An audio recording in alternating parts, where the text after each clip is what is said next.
Folks, Black Star Network is here. Hold no punches. I'm real revolutionary right now. Support this man, Black Media. He makes sure that our stories are told. Thank you for being the voice of Black America, Roland. Stay black. I love y'all. All momentum we have now, we have to keep this going. The video looks phenomenal. See, this difference between Black Star Network and Black-owned media and something like CNN. You can't be Black-owned media and be scared. It's time to be smart. Bring your eyeballs home. You dig?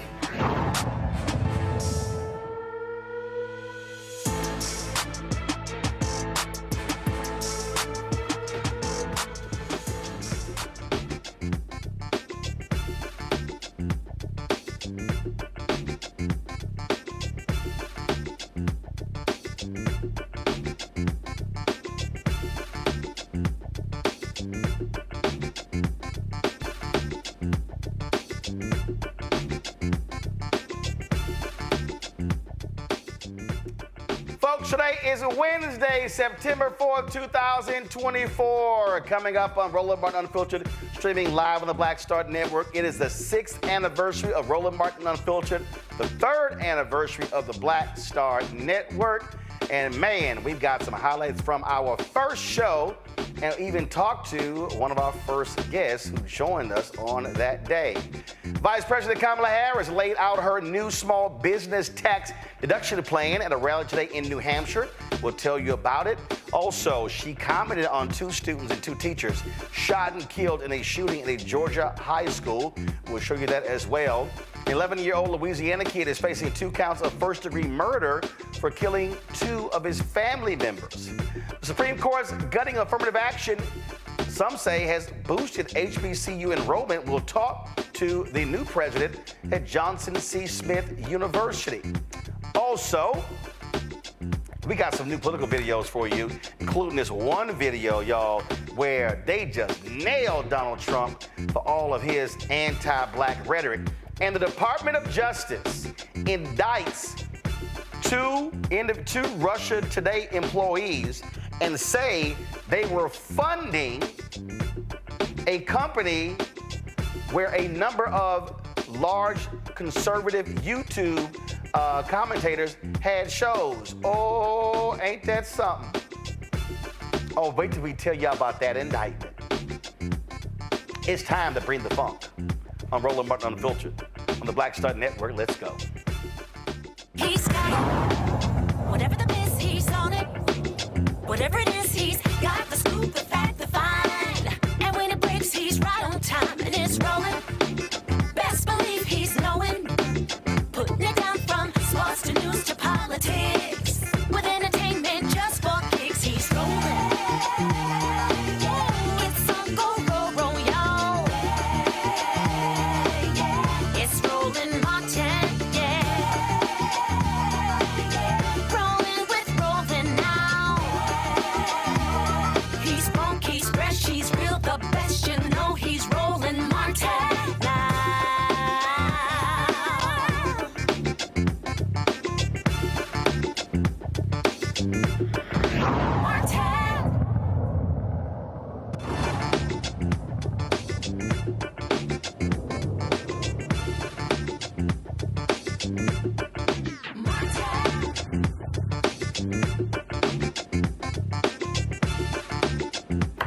Folks, 6 years ago, we launched Roland Martin Unfiltered, literally across the street from where we are right now. A lot of folks were like, oh man, this ain't gonna work. Black news is not gonna work. We don't know who's really gonna watch. Well, guess what? That wasn't true.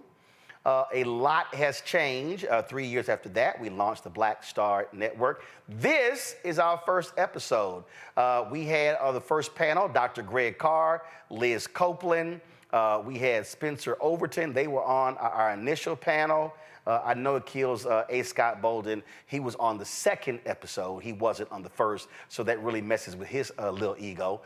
He's on today's show. But it was, of course, fantastic. And listen, y'all, we didn't have much. Look, our studio We were in basically an open area there. I was on the board of 50 Can education group, and they were going to sublet. And I was like, hey, how about if we do this? And so we were able to get that space, 3 offices to do the show. And then, of course, we grew February 2021.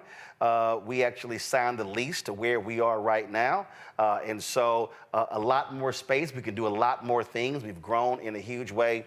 And again, a lot of people were like, yeah, this ain't gonna work. And in fact, a lot of people don't realize, you know, when TV One canceled my show, News One Now, I still had 8 months of my contract, and TV One offered me a new 3-year deal.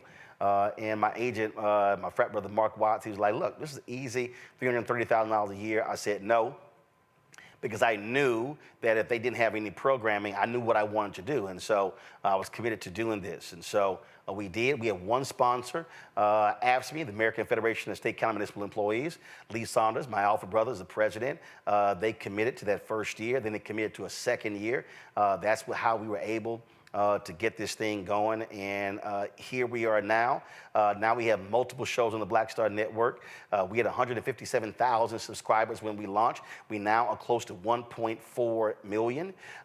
We have, I think we're over 30,000 donors. The first check that we got was from a 92-year-old black woman in Long Island, New York, who sent us $500. And we've had so many supporters backing us since. And so it has been a hell of a ride. Lots has changed. And so we appreciate everybody who's helped us out. And so all throughout the show, we're going to have a look back on some of the stories that we actually covered and things that we focus on. And again, our mission has been the same. Which of course is the lead, what's in the third paragraph of the nation's first black newspaper, Freedom's Journal, which they wrote on March 16, 1827. We wish to plead our own cause. Too long have others spoken for us. And then we have been upholding that mission. That has been our focus. And we will continue to do that as well. And so we'll be, of course, having different conversations, going back and forth, looking back to that first show. And in the next hour, we'll actually be talking with the attorney of Crystal Mason, the black woman who they are still trying to put in jail in Texas for voting illegally. Do y'all realize she and her attorney were on our first show? So 6 years later, they are still dealing with this issue. So we're going to talk to her in the next hour. First, folks, Vice President Kamala Harris was in New Hampshire today and introduced her expansion of tax incentives for small businesses. She presented a pro-entrepreneur plan in New Hampshire that may soften her previous calls for wealthy Americans and large corporations to pay higher taxes.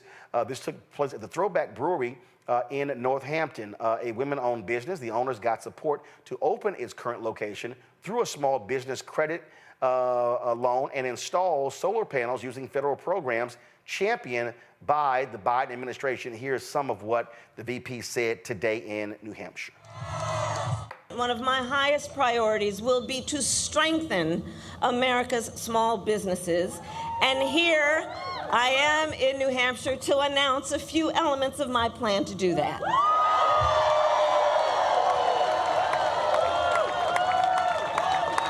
So first, we're going to help more small businesses and innovators get off the ground, okay? Now, I'm setting what some, I'm sure, are going to call a very ambitious goal, but you know what? I think we should admire ambition in each other. So I want to see 25 million new small business applications by the end of my first term. And to help achieve this, we will lower the cost of starting a new business. So here's the thing. On average, it costs about $40,000 to start a new business in America. That is a great financial barrier for a lot of folks, and it can hold entrepreneurs back. And the current tax deduction for a startup is just $5,000, okay? So then you gotta make up the delta there. Gotta figure out how you're gonna do that. Not everyone has access to that kind of wealth and capital. So, part of my plan is we will expand the tax deduction for startups to $50,000.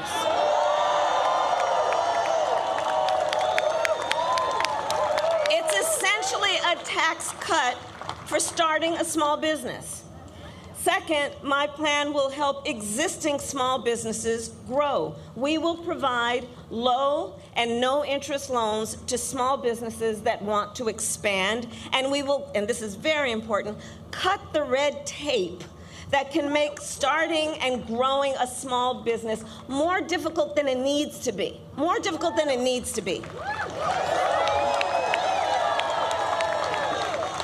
For example, we will make it cheaper and easier for small businesses to file their taxes. Similar to how individuals can take a standard deduction. You know, I said to my team, kind of like, now I'm going to date myself again because they no longer do it, but kind of like, you remember the 1040 EZ? Like that kind of idea, right? Like, let's just take away some of the bureaucracy in the process to make it easier for people to actually do something that's going to benefit our entire economy. Third, my plan will invest in small businesses and innovators throughout America, and here's why. We know that talent exists everywhere in our country, from rural towns to city centers. But not everyone has access to the financing, to venture capital, or expert advice. It's not that they don't have the skills, it's not that they don't have the work ethic. It's access to these resources. So under my plan, we will expand access to venture capital, we will support innovation hubs and business incubators, and we will increase federal contracts with small businesses. And we will have a particular focus on small businesses in rural communities, like right here in New Hampshire.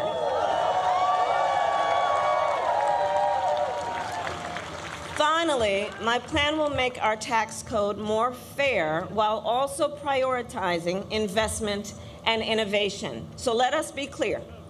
Billionaires and big corporations must pay their fair share in taxes.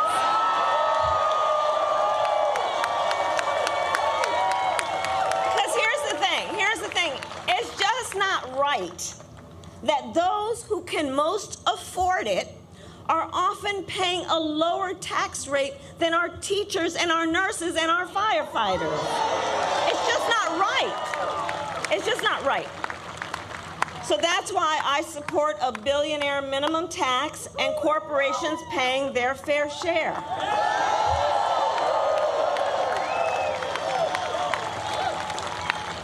And while we ensure that the wealthy and big corporations pay their fair share, we will tax capital gains at a rate that rewards investment in America's innovators, founders, and small businesses. So here's the detail. If you earn $1 million a year or more, the tax rate on your long-term capital gains will be 28% under my plan, because we know when the government encourages investment, it leads to broad-based economic growth, and it creates jobs, which makes our economy stronger. All right, folks, let's talk about this with our panel. Rebecca Carruthers, Vice President, Fair Elections Center. Scott Bolden, of course, a lawyer here in D.C., and of course has worked with PACs with National Bar Association as well as the D.C. Chamber of Commerce. All right, glad to have both of y'all here. So here's the thing here, Scott, that I think is important. Look, you got your rich folks who are really upset with the proposals when it comes to capital gains, unrealized gains. You've got the Goldman Sachs report out today saying that the economic ideas of Vice President Kamala Harris will actually strengthen the economy, and those of Donald Trump will not. That's pretty damn good news for the Vice President. Yeah, absolutely. And for the Republican narrative and even some of the media narrative in regard to her not having a plan or not sharing her vision for economic recovery, she does two things really well. She says, listen, first, unlike Biden, first, I know prices are still too high. I know it's still too expensive to do business. But then secondly, she says, but these are all the statistics that you know we're doing. Eventually, it's going to touch you. So I like this small business proposal. I like the capital gains tax piece, because why would you overtax if you've invested and made $1 million or more from your investment? You want to encourage that investment. So as a former president of the DC Chamber of Commerce, that makes all the sense in the world, especially the small businesses. Listen, my clients who are large corporations, I've talked to several CEOs who happen to be clients of the firm. And I got to tell you, one thing they say is they don't really like Trump because of his personality and all the challenges that come with race and gender with him. But they say, listen, this just means we're going to go make more money. And I don't know one CEO or chairman of the board or entrepreneur that doesn't want to make more money. So I think this is a winning issue for her. Well, but the thing here, Rebecca, I mean, folks who are at the top of the economic food chain, of course they want to make more money, but then you also look at the policies and how they impact everybody else below that.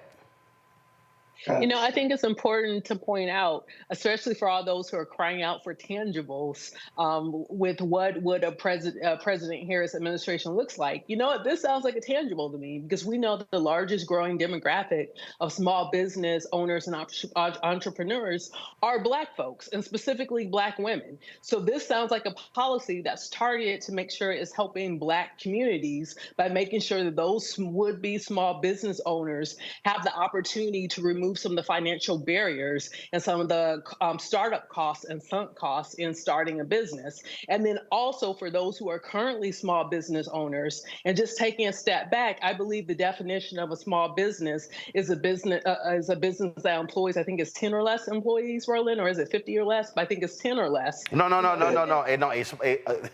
It's even worse. A small business in the United States is considered 500 or less. Thank you.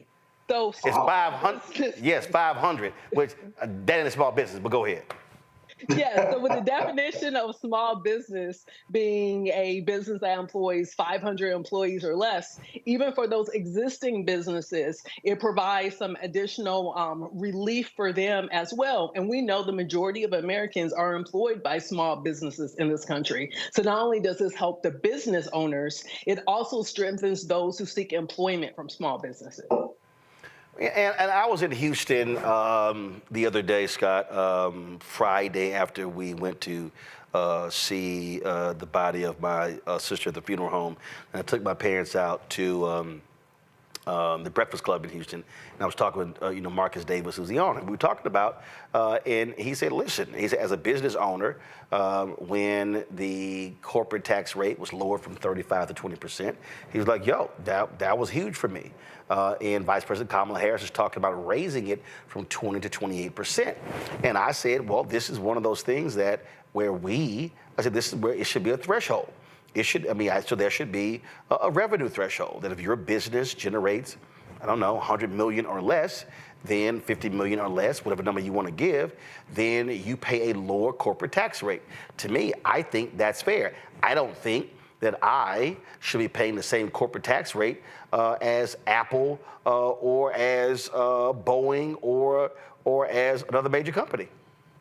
And they know that reality. They certainly know that reality. These companies, but they want to pay as little as possible because they have an obligation to the shareholders. Okay, that may make sense in the business world, but it's just fundamental inequity. And I really think that her small business proposal, Biden-Harris team has created more small businesses in the last 4 years, probably any other administration. They've provided investment capital to it. And so this is just building on a great program already. Now, a lot of those businesses were started due to COVID, but it doesn't really matter. Collectively, small businesses hire more people than large companies. And so she's hitting all the right numbers. I'll tell you something else, too. White women are going to benefit from this small business piece because they always do benefit from it because they have more access to capital. And this is just going to create a groundswell of business and economic support for her from white women, white suburban women, entrepreneurs, and those who even work out of their homes. So I was sitting next to some white conservatives yesterday on a panel, and they hated everything about the small business. And I looked at them and I said, my goodness gracious, you're a small business owner, you're a woman-owned business, you have a consultant firm. This makes all the sense in the world for you. Whether you go through the SBA or not, and she didn't think the regs could be cut. I said, well, she's proposing the regs being cut. And so while the Republicans want to make it a political issue, the reality is this is just good for Americans, not only employees, but for small businesses. It just is. Rebecca, I made the point. Goldman Sachs says the U.S. economy will get a bigger boost in the next 2 years if Democrats, headed by Vice President Kamala Harris, wins the White House and Congress. This is a perfect example of how perception is completely skewed. You have people in this country who literally believe that the economy is better when Republicans are in control, which is laughable. Because, as Bill Clinton said at the convention, what did he say? He said it's 50-1. Since the end of the Cold War, 51 million jobs have been created in the United States. 50 million were created under Democratic presidents, 1 under Republican presidents. The last 3 Republican presidents handed, or the last 4, whatever number, handed the Democratic president a recession. I mean, so if I'm Democrats, they need to be figuring out, hell, I need to hire a communications firm to teach me how to communicate the fact that we're better than the Republicans when it comes to the economy. So here's the thing, it doesn't even have to be a partisan issue, because really what you're saying, Roland, is there's 2 competing sets of values. One competing set of values produces over 50 million jobs created. Another competing value only produces 1 million net jobs created. And so when you're looking at competing values, and the competing value here is, are you providing tax benefits? Are you providing economic opportunities and an economic agenda that's serving less than 1,000 people in this country? Or are you creating an economic policy agenda that positively impacts over 100 million people in this country? And when you look at it that way, as 2 competing value systems, then it makes sense in a country that's not just driven by 1,000 people, but it's driven by hundreds of millions of people to churn and make this economy grow and to make this economy move. Then it makes sense when you look at those 2 competing values that one value has a greater impact on the country than the other value. I think it's unfortunate sometimes when we get into the Republican versus Democrat debate, people once again are just listening to, like you said, some of the PR and the marketing, where Republicans have done a very effective job of making people think that they are absolutely better and experts and financial experts when it comes to long-term economic planning and strategy for this country, when historically that's not what we've seen since post World War II. But Scott, Rebecca, what Rebecca just said there, she made the point about values, but the reality is that is political. When you talk about the values, that is political, and so it's political, but not necessarily partisan. No. I get that, but what I'm saying is, you do have to make that particular point because you got to make the point because you got to say, bottom line is, and again, this is the hype. Republicans try to suggest that they're for the working class. And they literally have convinced people. You look at the polling data, they're for the working class. But they vote against the working class. They vote against unions. They vote against health care. They vote against food for people. They actually vote against it. And so the reality is they support big business. Their whole idea to any problem is tax cuts. I mean, we literally saw Donald Trump push forward, Scott, massive tax cuts. And he was like, the companies, the CEOs tell me they're going to use the savings for the employees. And the CEOs were like, no, we're not. No, we're not. The CEO literally said, we're going to do stock buybacks. That's what they said. And so what you're dealing with is you're dealing with one party that has successfully marketed themselves as being great for the economy. And when they say great for the economy, that means making rich people richer, as opposed to helping regular, ordinary people, which is Democrats, And that actually helps them. I got some dude sitting here emailing me talking about, oh, how great Trump was for the economy, and in the hood, we had money in our pockets, and man, people were hustling, and he in LA, things were great. And I was like, no. If I recall, we was in a recession from 2009 to 2011, and that was the Obama-Biden economy, which they handed Donald Trump. And then, and then he was talking about, well, opportunity zones, and I was kind of like, no, you didn't benefit from opportunity zones, and you can't even find a single report that actually shows that. And then I said all the stimulus money that went in folks' pocket. I mean, so he was giving all this credit to Trump, and I'm like, that's a lie. And again, they have successfully marketed themselves as being brilliant minds when it comes to the economy, and they've always tanked it. Yeah, but you being too kind to them about their marketing skills. So just call it disinformation, because in the last 40 years, that statistic you said, where it's been 50-1, and the Republicans have given us a recession economy. Well, guess what? In the last 40 years, the Democrats have done something else. We gave them a stronger economy than they gave us. It makes absolutely no sense. Oh, and by the way, add this to that statistic. Then the Republicans, with their disinformation, they criticize the Democrats for not fixing their shit. That's all you can say. and then they run on it. I mean, they're incredible disinformation squads. They just really are. I tell you another piece of disinformation, right? Because you should repeat that statistic, Roland, throughout the show. But you know, another piece is they're against entitlements. Who are the top 10 entitlement? Top 10 states that I read, they get the most entitlements from the federal government. You can name them with me. Go right ahead. Arkansas, Alabama, Mississippi, Louisiana, that's Florida, West Virginia. Oklahoma. You can stay West Virginia. You can stay south. South Carolina. South Carolina, North Carolina. We're almost at 10. And statistically, it makes no sense. So not only is there disinformation to America and to the media, but their disinformation is to their own voters, right? They don't vote their interest, and yet these cats who vote Republican, men and women, are just diehard Republicans. And I think it's rooted in race and gender when it's all said and done, the whole white fear thing and what have you, because they're the majority white party and the Democrats are a rainbow coalition.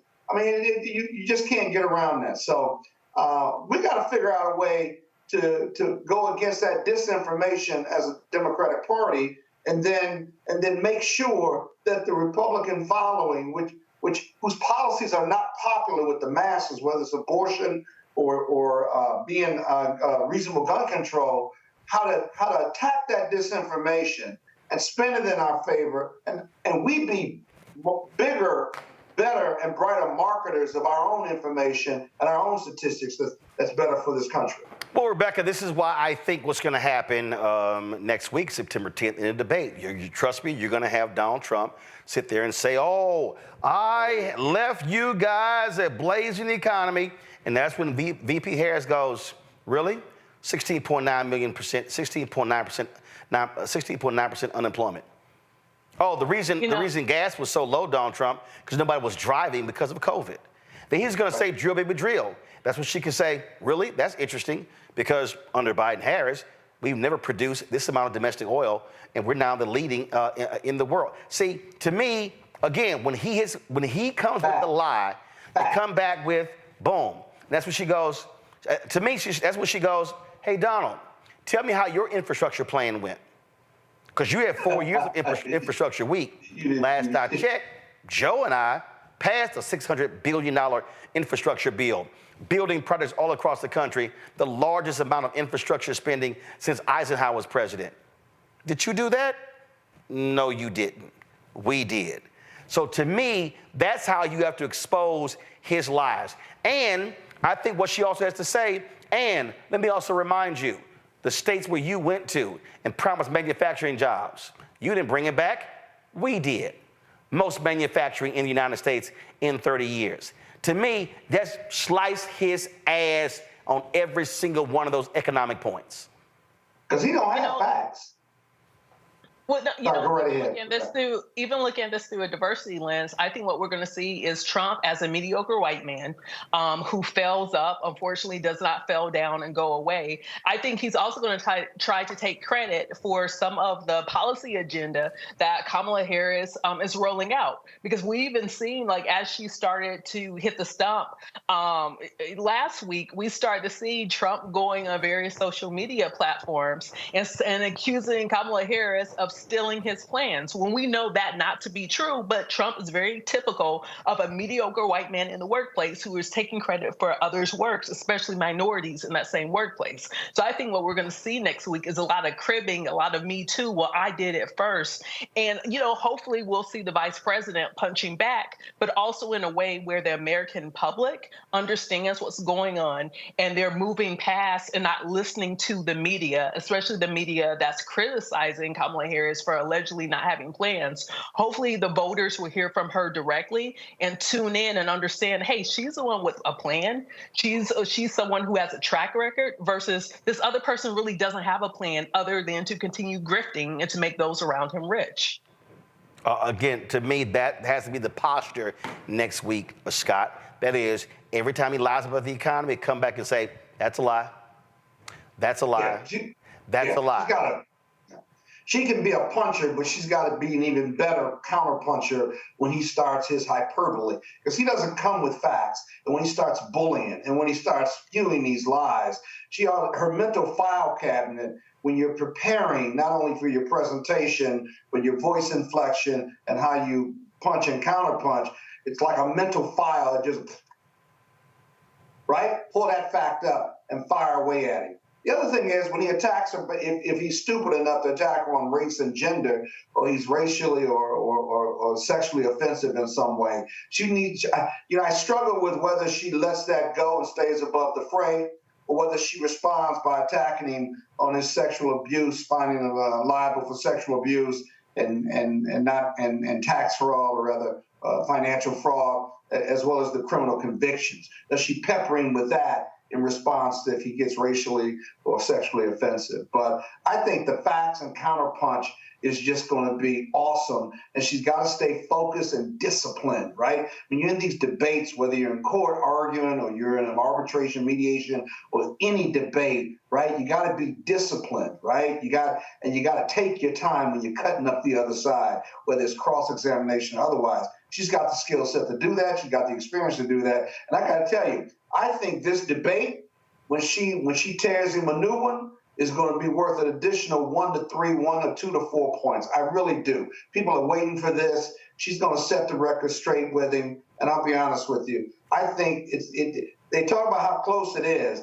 I don't think it gets closer. I think they start to separate themselves with her in the lead. I really do, if she does what she's supposed to do in this debate. Well, hold tight 1 second. Gun control is surely going to be back in the news after today's mass shooting in Georgia. We'll talk about that next right here on Roland Martin Unfiltered on the Black Star Network. Our 6th anniversary show, folks. Support the work that we do. Be sure to join our Bring the Funk fan club. Send your check and money order to P.O. Box 57196, Washington, D.C. 20037-0196. Cash App is $RM Unfiltered. PayPal are Martin Unfiltered.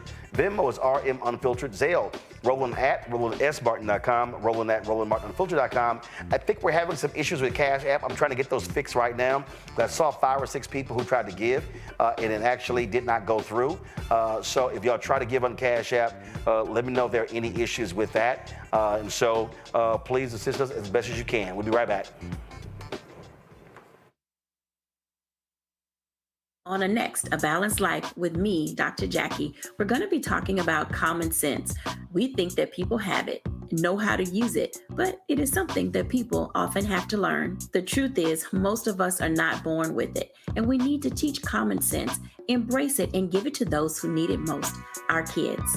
So I always tell the teachers to listen out to what conversations the students are having about what they're getting from social media, and then let's get ahead of it and have the appropriate conversations with them. On A Balanced Life with me, Dr. Jackie, here at Black Star Network.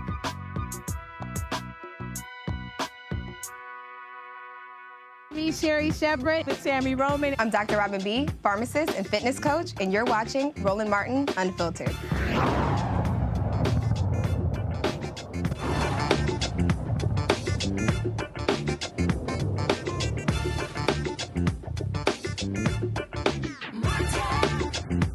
This court, not another court, this court that we have, the current Supreme Court, said surgical racism.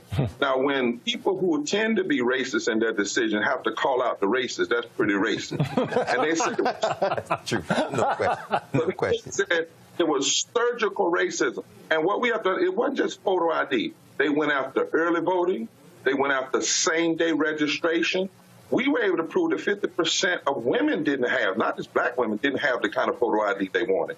That it was impacting older people. One lady was over 95 years old, and it would have stopped her from voting, and she's been voting for 60, 70 years. But all of this is because, Roland, at the end of the day, the greatest opportunity is in the South. Southern states are really not red states or blue states. They are non-voting states. If you build black people and progressive whites and brown people in the southern states, you can turn about 5 southern states right now: North Carolina, Virginia, South Carolina, Georgia, Mississippi, Florida, and even Texas. If that happened, the whole political concepts have been torn apart. The solid South is down. The wall has been broken.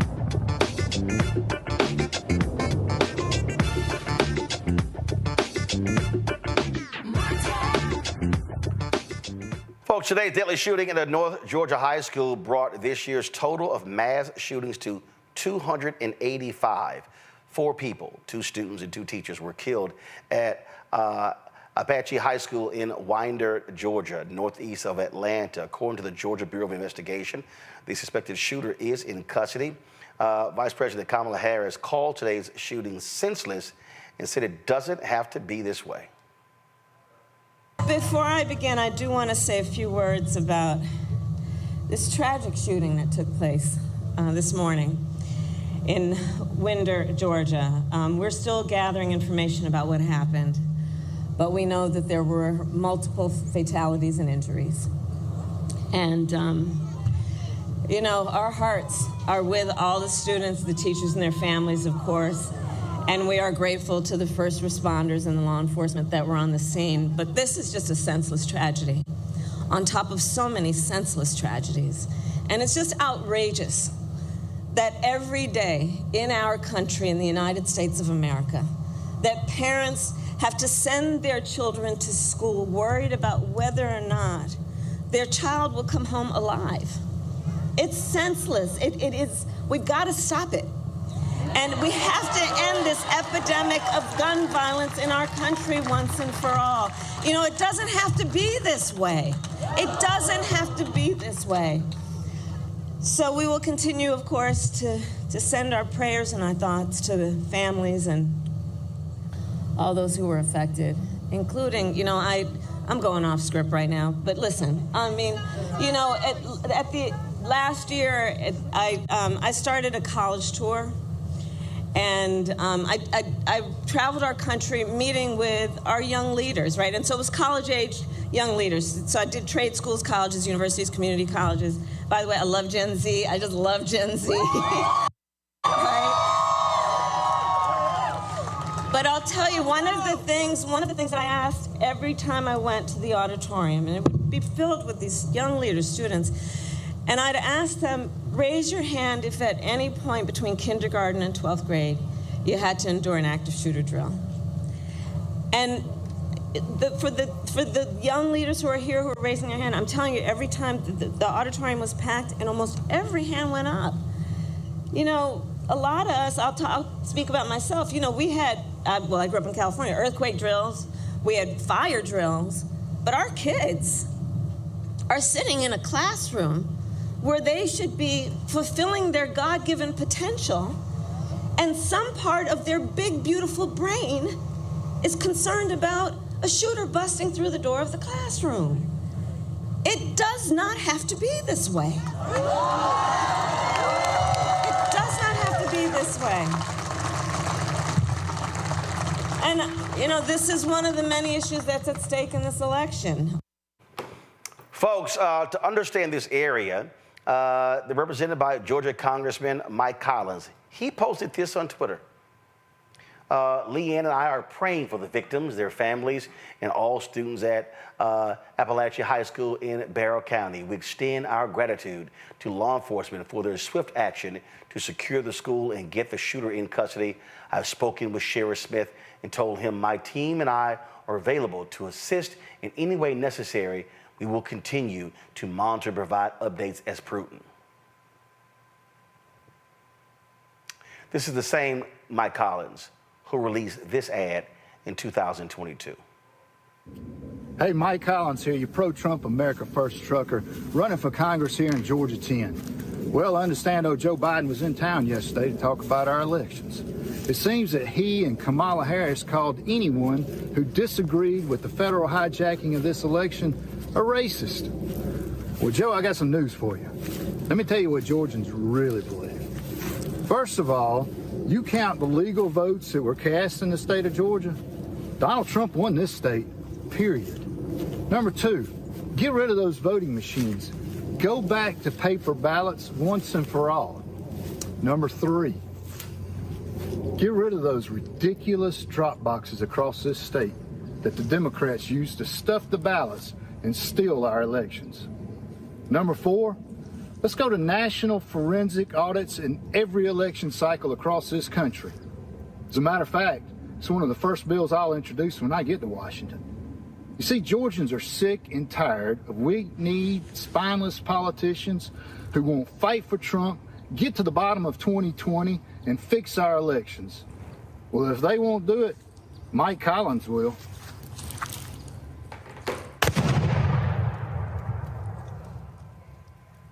Send me to Washington.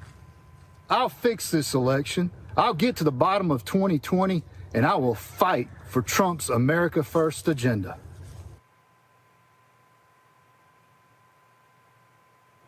And we wonder why folks shoot up schools, Rebecca. You know, when I saw this story, I Googled to figure out exactly where was this Winder, Georgia is. And I saw that it's about 50 miles from downtown Atlanta. Just to get a sense of geographically where in Georgia this took place. And even listening to how Vice President Harris was talking about the experience of Gen Z and their experience of having to do these mass shooter drills. And I think we talked about this during the broadcast in Chicago, that one of the things that is a hallmark of the millennial experience, especially people like me, I know y'all say I'm not a millennial, but I'm an elder millennial, is that I remember still being, K through 12 when school shootings went from those, East Coast or West Coast gang shootings to now Paducah, Jonesboro, Littleton, Colorado. When those things start to happen, that was really a big demarcation between what is a millennial versus a Gen Xer. And so now understanding all of the trauma that Gen Z and then even now Gen Alpha is going through because of this country's inability of dealing with this crazed behavior and this gun culture. And, I support people's right to have firearms, but I also know that we still have to put limits around 2A because having folks, and especially these young people who have access to these war machines, these killing machines, to turn around and do these mass shootings. And it used to be like once a year, twice a year, but now for this not to just be monthly, but for it to be weekly. And as it's going towards like a daily happening, at some point, this country has to say enough is enough. And even, I know people have argued and said that, 2A is what protects people from the tyranny of the government. But what we're seeing is that 2A now is making people afraid to be able to live their life, to be able to go to school, to go to work, to go to church. And, finally, enough is enough. And I do think this is now going to become such a critical voting issue. And I think we're going to start to see in different segments of the country where this even transcends partisanship. Because when when people's close loved ones are getting killed and there isn't an adequate response from our government, that's going to trump red versus blue. And so at some point, we thought Sandy Hook was going to be the tipping point. It was not. But at some point, I think we're going to start to see local officials elected, and they're going to start to be able to run in this particular issue. Like when we see what's happening in Tennessee, if Tennessee's veto-proof supermajority gets busted, it's probably going to be around the gun issue, because that's the issue that's really moving some of these voters who are independents, nonpartisans, or in the middle, because the idea of being shot and killed indiscriminately, it now can happen to anyone. It's not just an inner city problem. It's not just a poverty problem. It's not just a quote unquote Black problem or Hispanic problem, but it is an American problem. Well, Scott, it's going to take these white women to step up, like we saw this in Tennessee, to change this. Otherwise, you're going to have these shootings in Georgia, in Tennessee, in Texas, and they're going to keep voting for Republicans who do nothing about the problem. We all know the problem. We got to get it fixed. And I want to talk about, and I want elected officials to start talking about solutions. There are 387 mass shootings in America so far. That's not weekly. That's daily. That's more than one a day, slightly more than one a day. The leading cause for the death of kids and children in this country is now gun violence. And still the NRA exists. And still Republicans don't want reasonable gun control. We forfeited the lives of those children because of our love of the NRA and our love for the Second Amendment, that it is worth killing our most innocent population to keep hold of our guns and to keep hold of the NRA. We ought to be ashamed of ourselves. I'm tired of being tired of these shootings and stuff. We hardly report on them. We haven't even reported on 387 shootings. So, there's blood on all of our hands. We need to do something about it. If with this crisis, wouldn't you want to do something, anything that would stem the tide of gun violence? Even if it was directly or indirectly, you do it, right? I own 10 guns. Robert's not on, probably owns 20 or 30, who knows, right? And yet we're both responsible gun owners. And yet and still, white America, primarily, white America says it's okay, essentially. I'm sorry. Just looking at evidence and empirical data, it's okay to kill our young people. Yep. To take our guns, and because we love guns and Second Amendment and NRA. Gotta stop, man. And it's not gonna stop. You're gonna report on this next week, and next week, and you're gonna report on police brutality too. Because we have a culture of violence, and we don't care. Indeed. Well, we care, but the question is, will these white conservative folks actually care? All right, we're going to go to a quick break. We're going to come back. The Supreme Court, of course, they knocked out affirmative action in college admissions. A couple of things. Wait till I tell y'all what happened to Asian enrollment at Yale. Remember there were Asians who led that lawsuit? They effed around and found out. And we'll talk about the impact of that decision on enrollment at HBCUs with the president of Johnson C. Smith University. You're watching Roland Martin Unfiltered, the Black Star Network. And for the folks who are giving on Cash App, there's an issue. For some reason, it keeps not going through. We're trying to sort that out. So if you want to support the show, please support the other means. That is, you can put it up, please, PayPal, Venmo, and Zelle.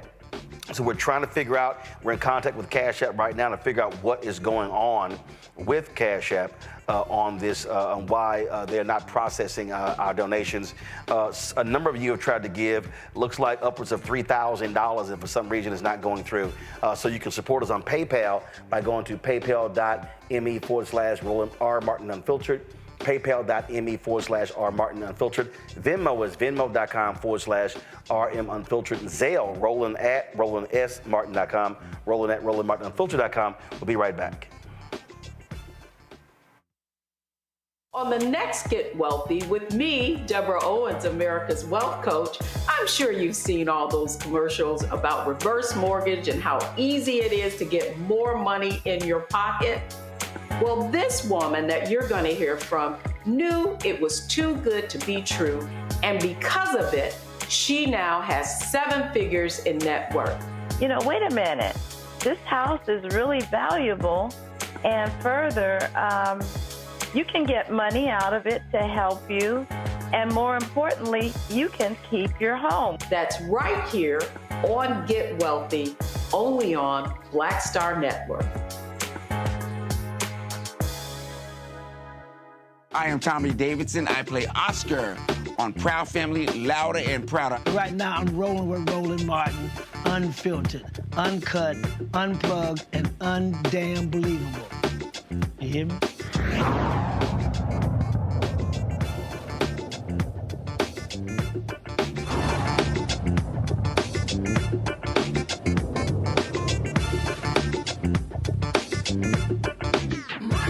Up next on the inaugural edition of Roland Martin Unfiltered, drama on Capitol Hill as Senate Democrats and Republicans clash on the first day of Trump's Supreme Court nominee Brett Kavanaugh. Kristen Clark of the Lawyers Committee for Civil Rights Under Law, who was in the hearing room, will join us live. A black woman who was mistakenly voted in Texas is headed to prison. Yes, prison. She and her attorney are going to join us live as well. He has picked up the mantle of Dr. King's Poor People's Campaign. The Reverend Dr. William Barber will join us live to discuss that and why it's time to end voter apathy, especially among black folks headed into the midterm election. We'll also recap the homegoing celebration of Aretha Franklin and discuss why her family is blasting the eulogy delivered by Atlanta pastor Jasper Williams Jr. Plus, Colin Kaepernick and Nike, they've got conservatives in an uproar over making him the face of Nike's 30th anniversary of their Just Do It campaign. And, of course, Black Twitter will be on fire tonight for the first night of BET's miniseries on Bobby Brown.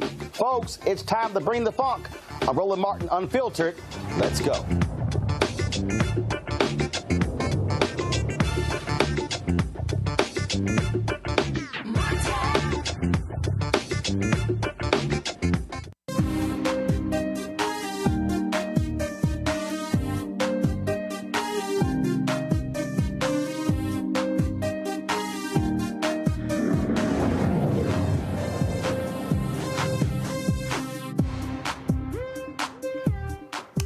Folks, since the attack on diversity, equity, and inclusion at college and universities across the country led to the Supreme Court ruling race could not be used in college admissions, you have seen enrollments surging in HBCUs. But they were actually surging in HBCUs even before that Supreme Court decision. What's going on? President of Johnson C. Smith University, Dr. Valerie Kinlock, joins us right now. Glad to have you here. First of all, Doc, so you say that Supreme Court decision is what is the reason for Johnson C. Smith's record high enrollment? I mean, there are many reasons. And first of all, thank you for having me. But there are many reasons for a record enrollment. We are here at Johnson C. Smith University, founded in 1867. And in part, it is because of the Supreme Court decision that says we're not going to continue to support affirmative action. And we have lots of people who actually should be in universities, particularly Black people in this country, who now feel as if they cannot attend because they might not get accepted. But let me be clear. Historically, Black colleges and universities in this country have always prepared Black and brown folks for excellence and success in the world. And a Supreme Court decision is not going to stop us from doing that. But it does help us when we talk about our enrollment. It does help us when we try to elevate our academic enterprise and we prepare students for success. And that's what we're seeing here at JCSU.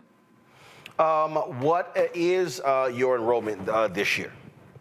So currently we are at 1,300 plus students who are registered and cleared and who are here taking classes, whether they are first-time students, transfer students, returning students, adult students. And so last year we were sitting at 1,100. And so we're seeing about 1,300, 1,314 currently as of today. What is your capacity? Hey, my capacity is what we need it to be. I want to get 1,600 students. First of all, when I say capacity, the reason I say that is because what we've seen, Tennessee State, Florida A&M, Morehouse, Spelman, Texas Southern University, that because of the increase in applications and enrollment, you got to have facilities.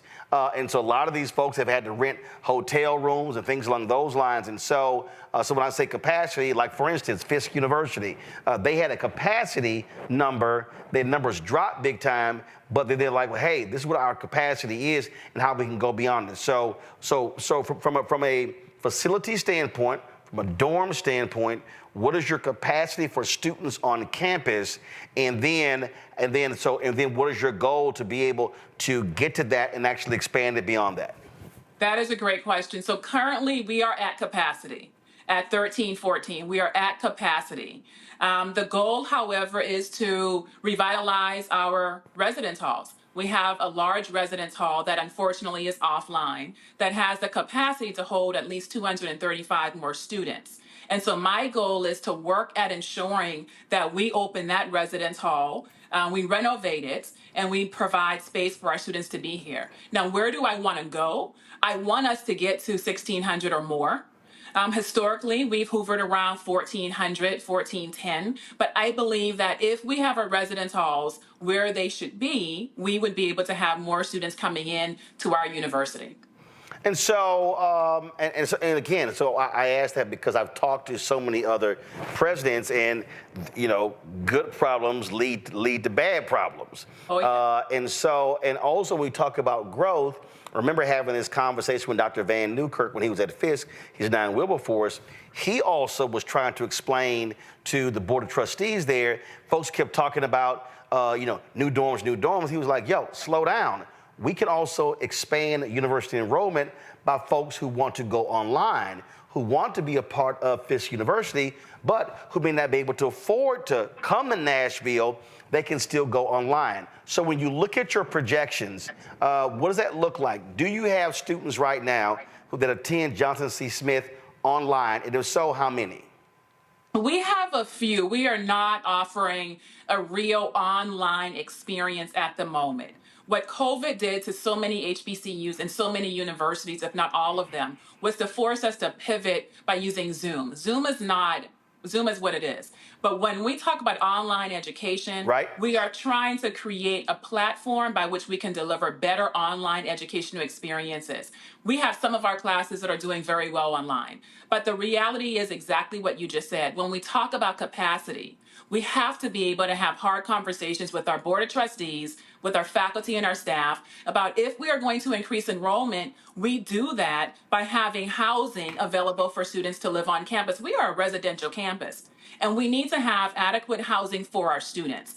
At the same time, we need to think differently about the population of students coming into the university. We don't just have 18-year-olds. We have adult learners. We have students who are returning to the university campus, and we also need to have an online population of students. And we can get that done here, but we need to talk about the space that we need available, whether it's online and in our residence halls. And that's urgent. That's really urgent for many HBCUs.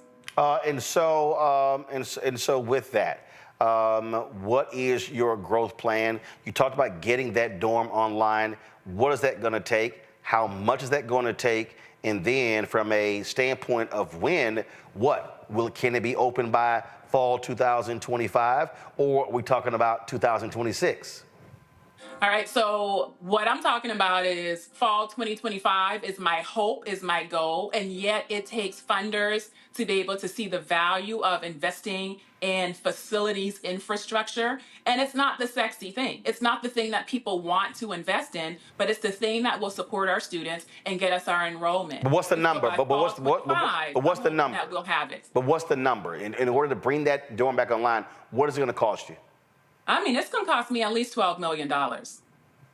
In order to bring that... in order to bring it back online and have full capacity with every room renovated with the spaces that we need and with students who are able to occupy that building in its entirety. And so what is the tuition for a year for a student at Johnson C. Smith? Tuition and room and board for a year. Just give me a ballpark number. What's a ballpark number? Trying to figure that out right now. I got my colleagues here. What's the ballpark number? I mean, tuition can be like $20,000. We're private. Right. And yet we have tuition discounts like many universities do. And we have currently moving from 1,100 to 1,300 students. And so that's what it is at the moment. Got it. Before I go to Scott and Rebecca with questions, what would you say are your 3 main majors in terms of what are you focused on that gets students to come to Johnson C. Smith? Business and business administration is definitely a top major, including anything in business, finance and management in particular. We also have STEM. We have a great STEM program, a college of STEM and professional studies. We have a master's in social work. I mean, those programs get our students to come. We're in Charlotte, and Charlotte is one of the top destinations for people who want to think about corporate America or businesses, marketing, finance, the healthcare industry. And I believe that those are the areas that will continue to drive this economy, but also those are the degrees that students, for the most part, are coming to actually study at Johnson C. Smith University. Now, I would not be fair if I only talk about those majors. I also have to talk about the liberal arts. We have students who come here and who want to be political scientists. They want to be the next governor or senator or U.S. president. So they're studying political science. We have students who are also coming here who want to do music education. And they can combine music education with business to have a robust experience. And so those are some of our top majors. And apologies to my faculty if I missed any of them. Questions from our panels. Rebecca, you first. Thank you so much for your leadership. So I lead a national voting rights organization, and we have the largest C3 civic engagement for campuses in the country. We do a lot of HBCU work, including North Carolina. We were on your campus in 2023 where we hire students. They work with administrators to make sure that there is a plan for civic engagement. I don't think we have a student yet on your campus this fall, and I want to hire a couple of your students to work with you and your administration to help organize civic engagement, everything from voting, but then also to make students more active. Because when students are active in that way, they have better academic success. So can I work with you to hire 1 or 2 of your students to do some great work? That's a definite. That's an absolutely you can. And let's actually exchange contact information so that we can be in touch directly. And the reality is, if we don't have a student yet, which you said we don't, then we need to. And I'm committed to making sure we have at least 2 or more students who are participating. We just had a meeting about voting and turning out the vote, coming out and supporting Black voter participation, but also talking about civic engagement. And this is the work that we should be doing. So I am committed to this. Absolutely. We are C3. We're working on the majority of the HBCUs in North Carolina with North Carolina Black Alliance raising the bar. So I look forward to working with you offline. I would love to. Thank you. Scott. Hey, Doctor. Scott Bolden here. Appreciate your leadership. I happen to sit on the Board of Trustees for Morehouse College, and I chair the governance committee. That growth issue is a tricky thing. I live with it with Dr. Thomas and Chairman Willie Woods, but I will say this. Here's my question. If 500 or 1,000 students show up, and you don't have the capacity for them, you don't have the capacity for them. So it's measured, if you will. And endowment is important, but also being able to upgrade your facilities, expand your facilities. Are you looking at any creative financing mechanisms like tax increment financing, nonprofit bonds, partnering with housing authorities in your local jurisdiction, or even partnering with developers who will build it and then you finance it over several years by creating a student fee, say, for a student center? I think every HBCU has got to look at all of those issues when they grow and expand, because this influx of students from Morehouse and or Johnson C. Smith is not going to stop. And there's a lot of, most of us are debt free now, at least we were 2 or 3 years ago, based on federal legislation. So Can you talk a little bit about how you get there sooner than later through non-traditional financing means? Absolutely. And that's the answer, through non-traditional financing means. By looking at our property and understanding that some of them should be leased. How do we drive business and revenue into the university? But also, I want to be clear, into the historic West End district, which is where we live and where we work. And so how do we do that? By engaging developers. I have been meeting with so many developers who are committed to Johnson C. Smith, but who are also committed to growth, who are also committed to repairing relationships between the university and the surrounding community. And so I think that leveraging those partnerships will be so important, but also understanding we need to think about revenue generation in multiple ways. It's not just about students and tuition. It's about students, tuition, but also how do we get more revenue from diversifying our portfolio? How do we think differently about growing our endowment? How do we think differently about the types of vendors who are on campus, and how do we support them as they are also supporting us? And then I think the last part I will add into this is, I've been dreaming about a convocation center. And in dreaming about a convocation center, it would be a space where we own our lands. We would create this convocation center that would be a multi-purpose space.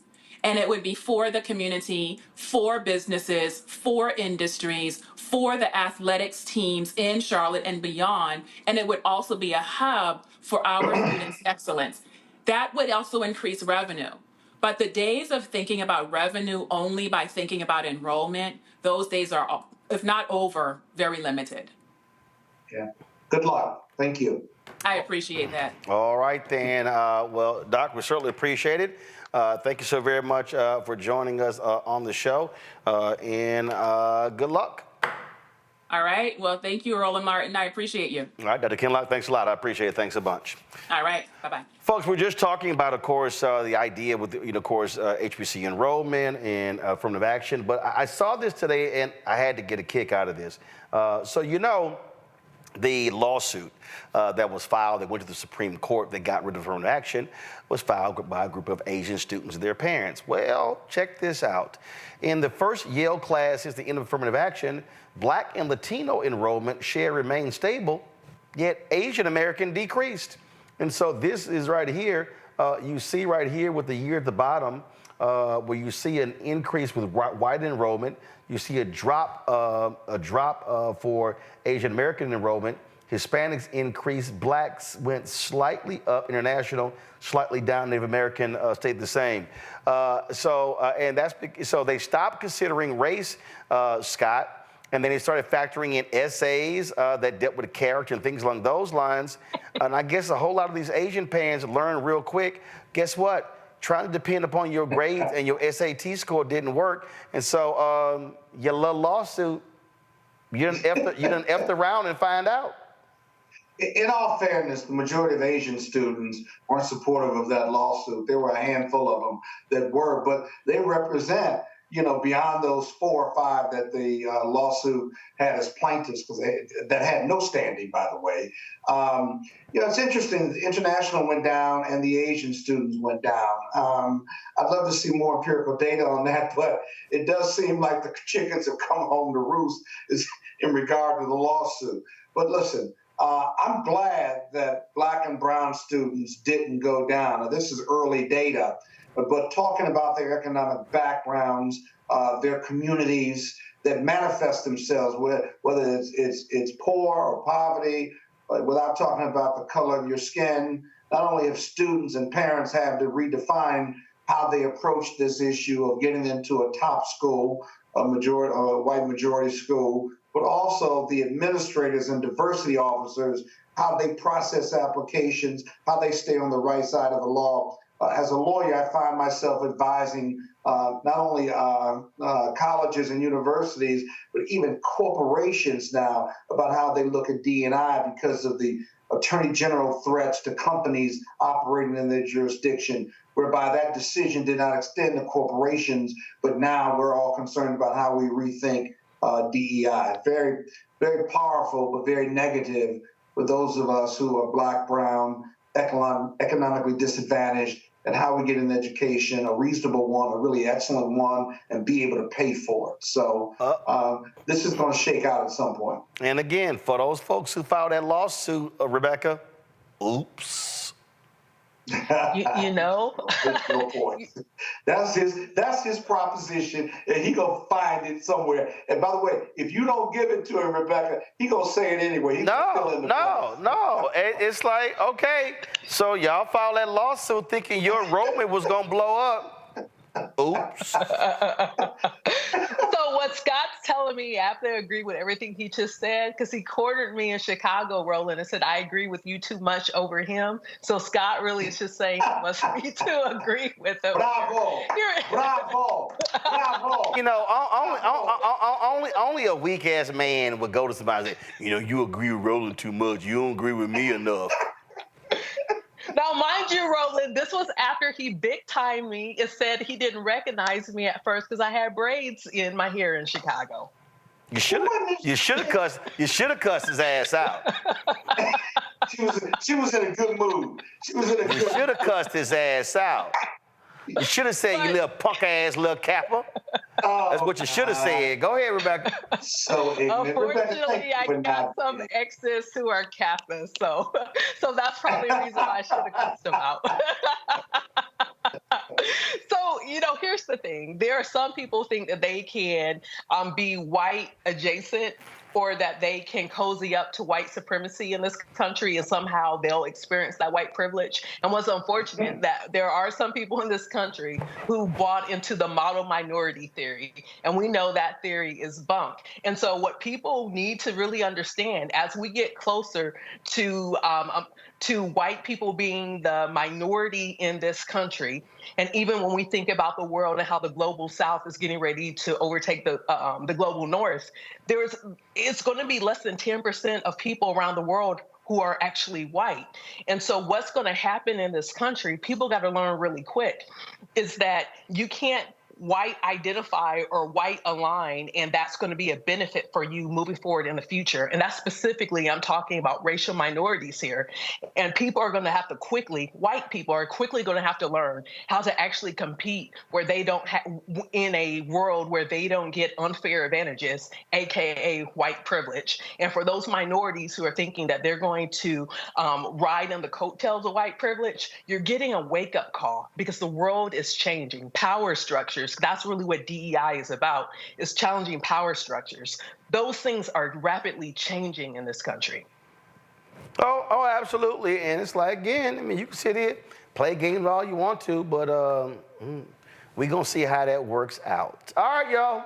We're going to go to a break. We come back. We're going to talk with a lawyer of a woman who was on our first show 6 years ago. This sister is still catching hell in Texas over an attempt to vote. It's absolutely crazy.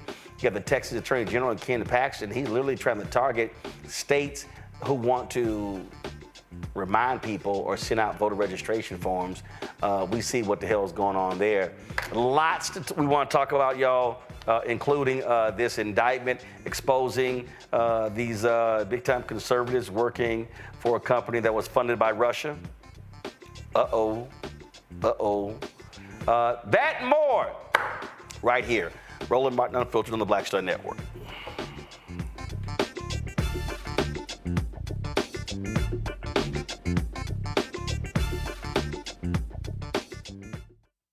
On the next, A Balanced Life with me, Dr. Jackie, we're going to be talking about common sense. We think that people have it, know how to use it, but it is something that people often have to learn. The truth is, most of us are not born with it, and we need to teach common sense, embrace it, and give it to those who need it most, our kids. So I always tell teachers to listen out to what conversations the students are having about what they're getting from social media, and then let's get ahead of it and have the appropriate conversations with them. On the next, A Balanced Life with me, Dr. Jackie, here at Black Star Network.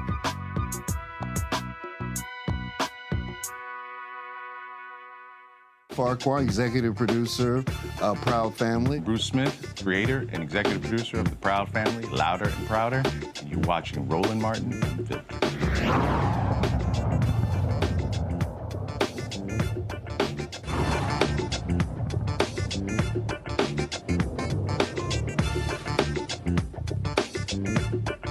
And Crystal, take me through. So, what election was it that you voted in? And you said, look, no one told you. So when you got out of prison, there were no paperwork. There was nothing there that they said, look, these are your rights, what you can and cannot do. Yeah, there was paperwork. It was my conditions, but that was not in my paperwork at all. So in your paperwork, when you got out, there was nothing that said anything about voting. No. So when you had to go back to court, what, the court just said whatever? I'm sure you presented the paperwork and said, here it is. There's nothing about voting in here. So how was I supposed to know I couldn't vote? My supervisor release officer testified on the stand and explained that it was nothing in paperwork. No one told me, and I was doing my conditions as. Wait a minute. So the person who was supervising you testified that there was nothing in the paperwork that said you were not supposed to be able, that you could not vote. And the court still said, what the hell? We don't care. You're going to jail? Correct.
All right, folks, so let me give you an update. So Cash App is tripping. So apparently Cash App has some limit on how many transactions can happen in a month,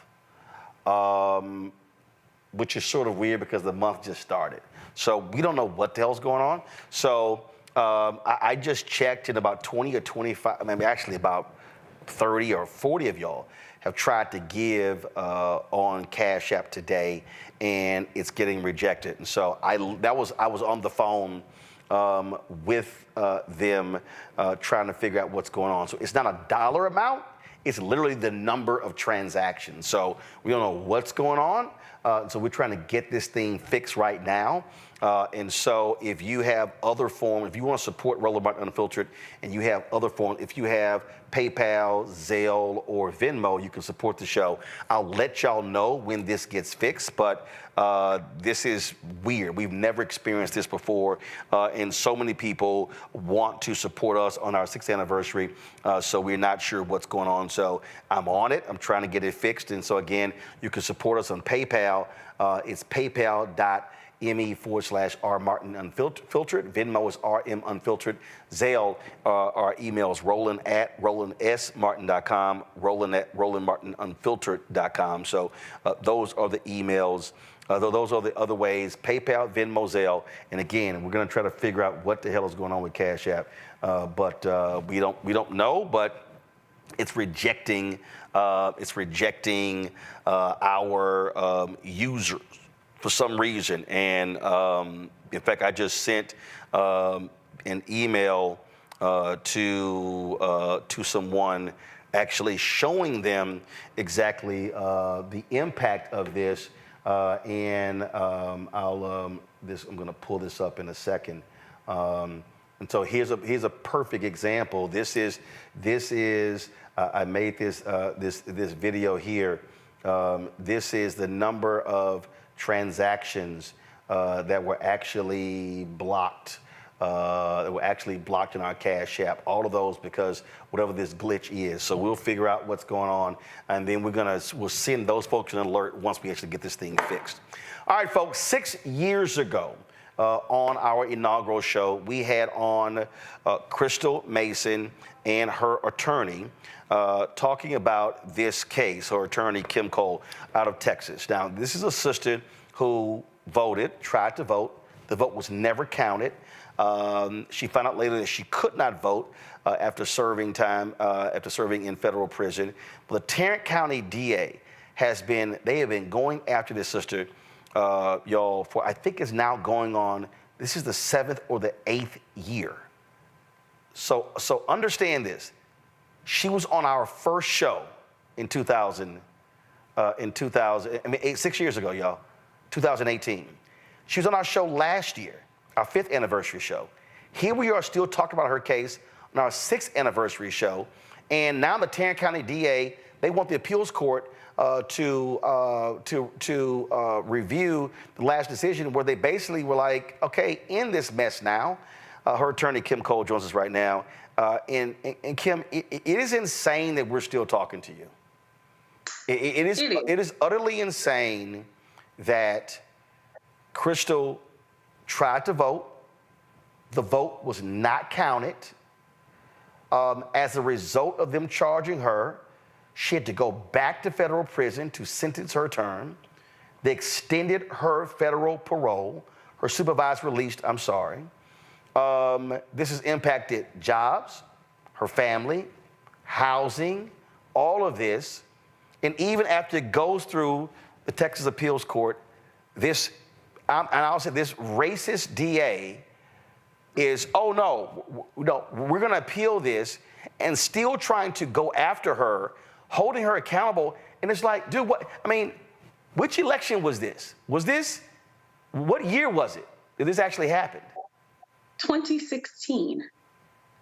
So we're in the 8th year. Mm-hmm. This is just insane.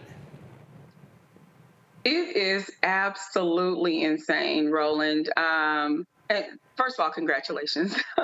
Second of all, we're here. Crystal was accused of voting illegally in the 2016 presidential election.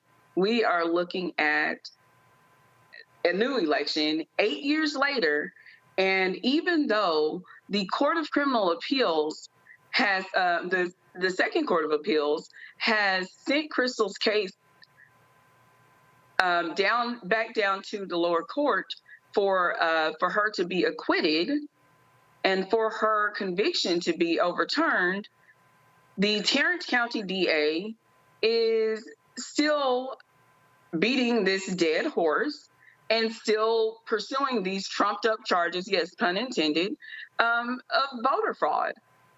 They did not prove their case. The Second Court of Appeals said that they did not prove that Crystal knew that she was not eligible to vote.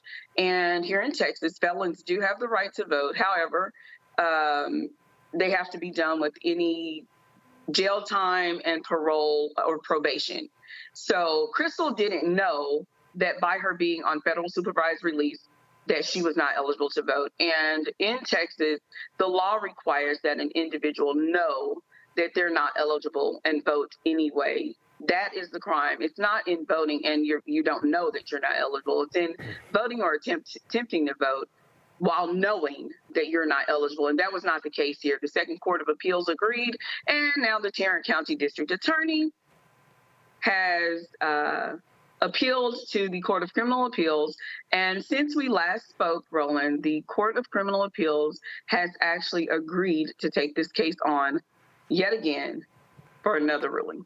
I mean, so it's like so the Court of Criminal Appeals already ruled, and now they're appealing, and then now they're going to take this on again. Yes. So what happened the first time? Okay, Crystal was convicted. We appealed it to the Second Court of Appeals. They upheld Crystal's conviction, and we appealed it further to the Court of Criminal Appeals. Well, the Court of Criminal Appeals looked at the Second Court of Appeals opinion and said, you guys didn't apply the correct standard here, so you might want to take a second look at it. So they did. And they reversed their initial decision, and they remanded Crystal's case back to the original court for her to be acquitted. Okay, hold on. I'm sorry. Okay, hold on. I'm sorry. So the Second Court of Appeals upheld the conviction. Yes. Then it got appealed to the Texas Court of Criminal Appeals. They kicked it back down and said y'all didn't apply the law. And then when they kicked it back down, then the Second Court of Criminal Appeals said, oh, you're right. And so then they kicked it to which court? Back to the original trial court. They reversed her sentence. So the original the original trial court reversed her sentence? No, the Second Court of Appeals reversed. So Second Court of Appeals reversed her sentence, and so now the Tarrant County DA is appealing the Second Court of Criminal Appeals ruling to the Texas to the higher, the one above them. Yes. Here's what I keep looking at: the amount of money the Tarrant County, the amount of money and time the Tarrant County DA is wasting on this one case. We're talking the exact same Tarrant County District Attorney's Office that is dealing with the case where a man died in the jail there in Tarrant County Jail, where they've had multiple issues with Tarrant County Jail. You're spending this amount of time, 8 years of time and money on one woman and one case, as opposed to, okay, it gets overturned, you move the hell on. Here's the reality: you want her to serve jail time. She actually went back to, when she went back to federal prison, how much time did she serve? She was sentenced to 10 months. And so, I mean, she was sentenced to a year, I believe, and she served 10 months. Okay, so she had to go back to federal prison. She spent 10 months in federal prison. They're like, nah. We want to send you to state prison. For 5 years. Scott. Thank you for joining us today. What do you say to the other side that says, well, yeah, you can talk about her not having the right to vote or not knowing she could vote, but this is really more about her violation of her supervised release, and that's why you get all these complicated and going back to jail and so forth and so on. It's not necessarily about her criminally voting. Yes, it is. It's more about it's a question. It's a question. Well, but it is. It's bullshit. Her own. Even a lawyer, he gonna interrupt. No. Reason I ain't gotta be a lawyer. You know what's bullshit, Scott? Her own probation officer testified in the trial that she was never told by anybody in the federal prison system she could not vote. Kim, in the trial. Absolutely. Yes. Tell everybody what the probation. So they're like, well, how is it you didn't know? The probation officer said it. Okay, watch this. Let me ask the guest a question. Hold on, Scott. Hold on. She gonna answer that. Then we'll come back to you. Kim, go ahead. Because this isn't about her violating her supervised release. To Roland's point, the supervisor over the entire region testified that no one told Crystal that she was not eligible to vote. And he even went further to state that in the federal system in their region, they have absolutely no program, no process or anything in place to inform their inmates of their rights with regard to voting, because it's a federal system. Someone could be from Hawaii, Oklahoma, Texas. They're all there together at the same place. So that's number one. And that is Roland's point, that, you know, their own witness, this was the state's witness, mind you, their own witness contradicted their argument that Crystal knew she couldn't vote. But to your point, this is not about her violating supervised release, because if it was, she served time for that. She actually was found in violation, and she served that time. They sent her back to federal prison. That time has been discharged. In fact, she's off of the additional 3-year supervised release they gave her. So if it was only about that, this would be over. But this is about pushing a false narrative of widespread, rampant voter fraud, and they trumped up these charges against her, and they will not let it go. I got it, guys, and thank you for your answer. And if I could get to my question, because I was going in another direction. That is it fair to say, or is it true that no court of appeals has overturned her conviction? They've overturned the sentencing. Am I right about that? No, the conviction was overturned, not the sentencing. Conviction itself, because in their ruling, the Second Court of Appeals stated that the state did not produce sufficient evidence to show that Crystal knew that she was not eligible to vote, because their own 2 witnesses contradicted that, including the gentleman from the Federal Bureau of Prisons, as well as their local county elections officials, who sent letters to her home address while she was doing time in federal prison. So those letters clearly never reached her. And I bet you there are not a lot of similar cases to this, because that law on its face would seem to be unenforceable, because how would you ever prove that an individual in her circumstance did not know she couldn't, knew that she couldn't vote, right? How do you show that intent? Well, there are instances of people, and I'm sure you've seen this around the country, people who are voting using other people's names. There are people who are voting using false credentials. And there are people, had they produced a probation officer, who knows, I'm not sure what they do in the state, because I'm not a criminal attorney, I'm a civil rights attorney. But if let's say in the state, the probation officers tell people, you can't vote until you're done dealing with me and your probation.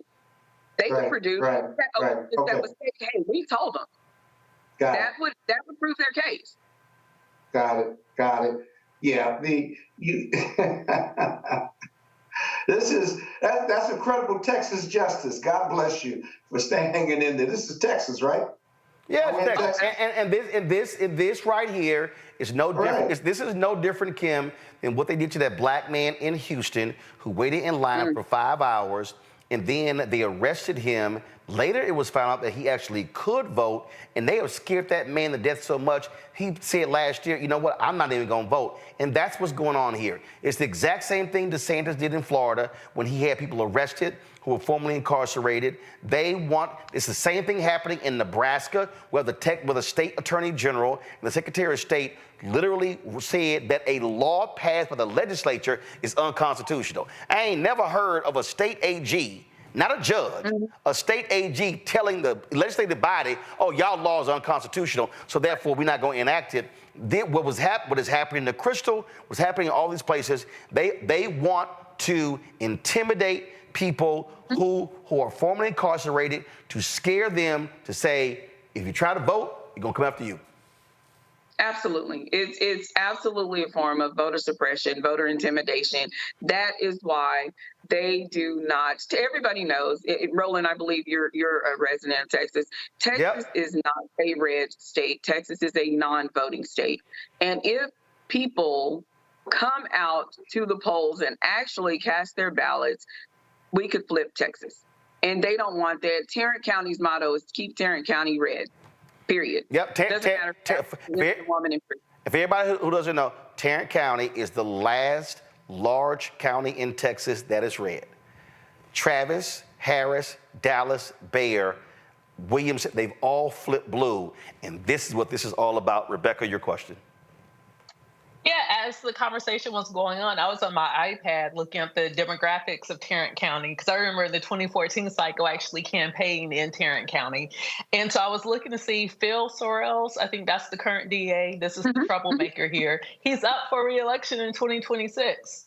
It's almost the end of 2024. That means in 2025, there should be recruited someone who is qualified to take on the DA role. And there should be adequate fundraising to make sure that person has adequate money that they need, and that they are a pro-democracy, pro-civil rights district attorney in Tarrant County. So at this point, where we see where the courts is failing your client, quite frankly, then we have other avenues that we can do. And one of the biggest avenue is vote, but it also requires recruiting a candidate who could take on someone who is being anti-democratic in Tarrant County. So for those of you who live in Tarrant County, you know, I'm saying this not in my day job as doing the work that I do, but as a former campaign manager, go find somebody to run against Phil Sorrells. There's more than enough money in Tarrant County. There's more than enough money in Texas to be able to put money behind that type of candidate.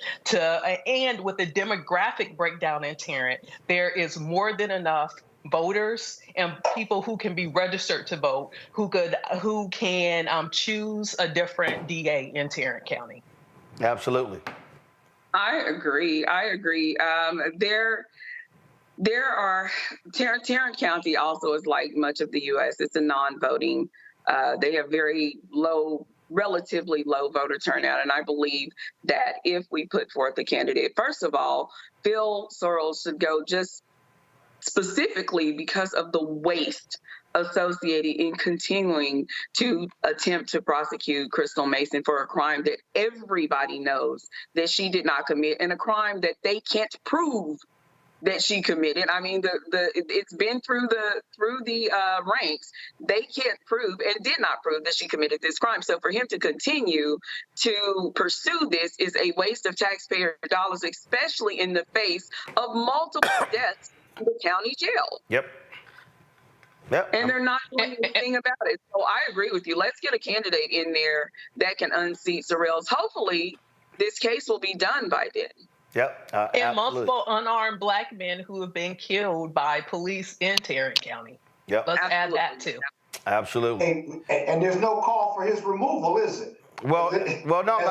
Female DAs around this country that have been subjected to. Well, there have been some calls there, but again, it's a red county, and what has to happen there, folks have got to turn out. I was down there when Deborah Peoples ran for mayor, and listen, the turnout was not what it should be. Black folks in Fort Worth, Texas, in Tarrant County, have got to exercise their right to vote. And so again, as Rebecca said, you got 2 years to take this guy out. So hopefully, and here's the other thing, Kim, people don't understand.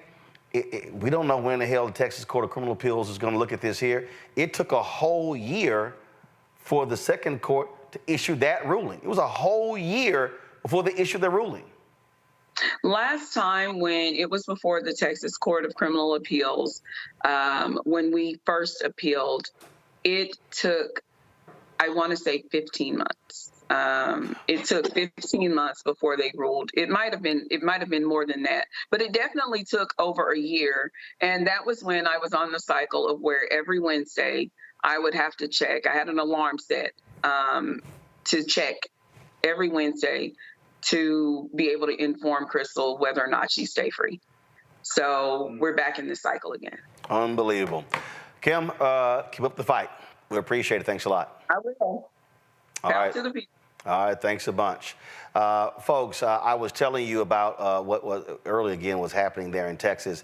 You got that crooked attorney general in Texas, Ken Paxton, who said, talking to Steve Bannon before, where he said that if he didn't take his action in 2016, Trump would have lost to Hillary Clinton.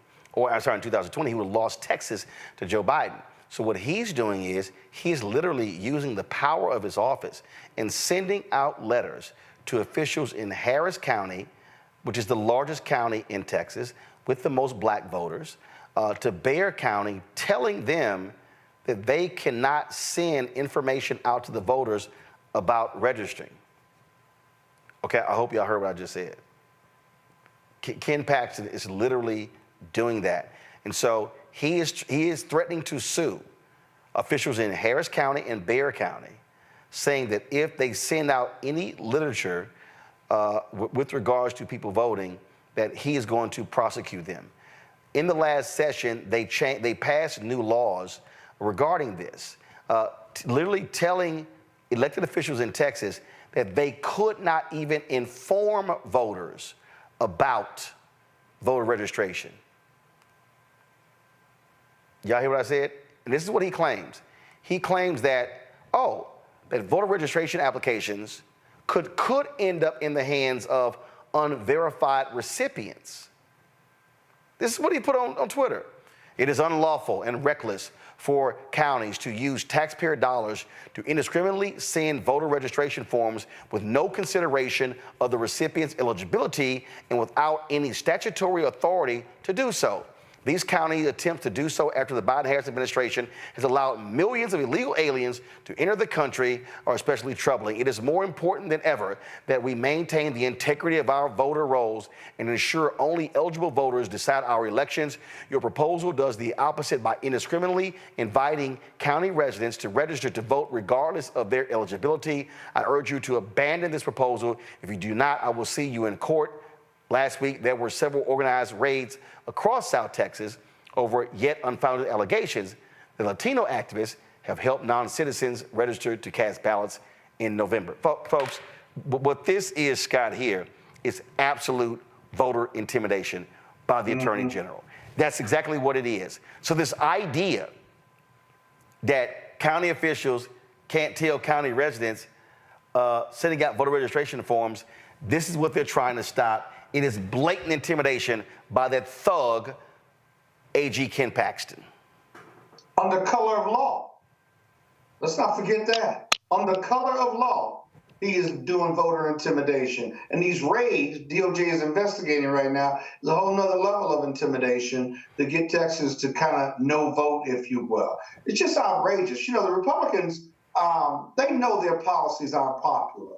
They know they're not a popular political organization, and they're not popular with most Americans because their policies are outside the mainstream of most Americans. Because, you know, they wouldn't be engaged in voter suppression and voter intimidation if it was otherwise, if they were popular. So they're not. And so this is what you're getting. And again, we always talk about voting, right? But this is when Republicans win after doing voter suppression or not, this is what you get. This is Trumpism. This is MAGAism. This is extreme with no checks and balances.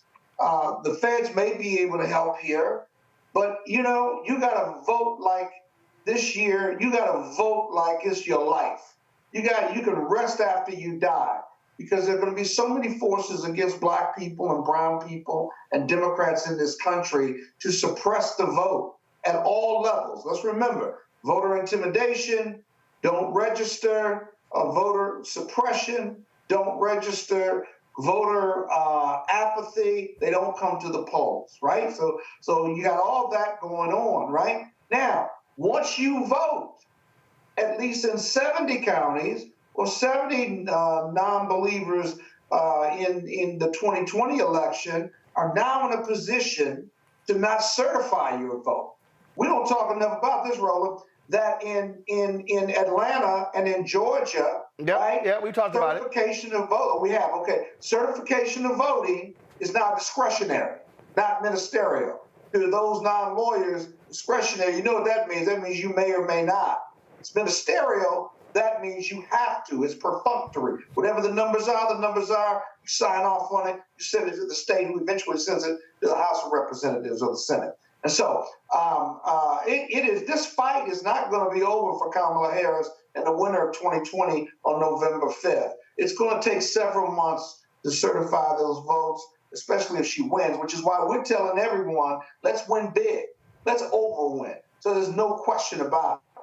Here, though, Trump would be in office, Biden would be in office, would prosecute them for their bad acts going forward. Bottom line, Rebecca, what we got to realize is, again, we keep saying this, Republicans will cheat to win.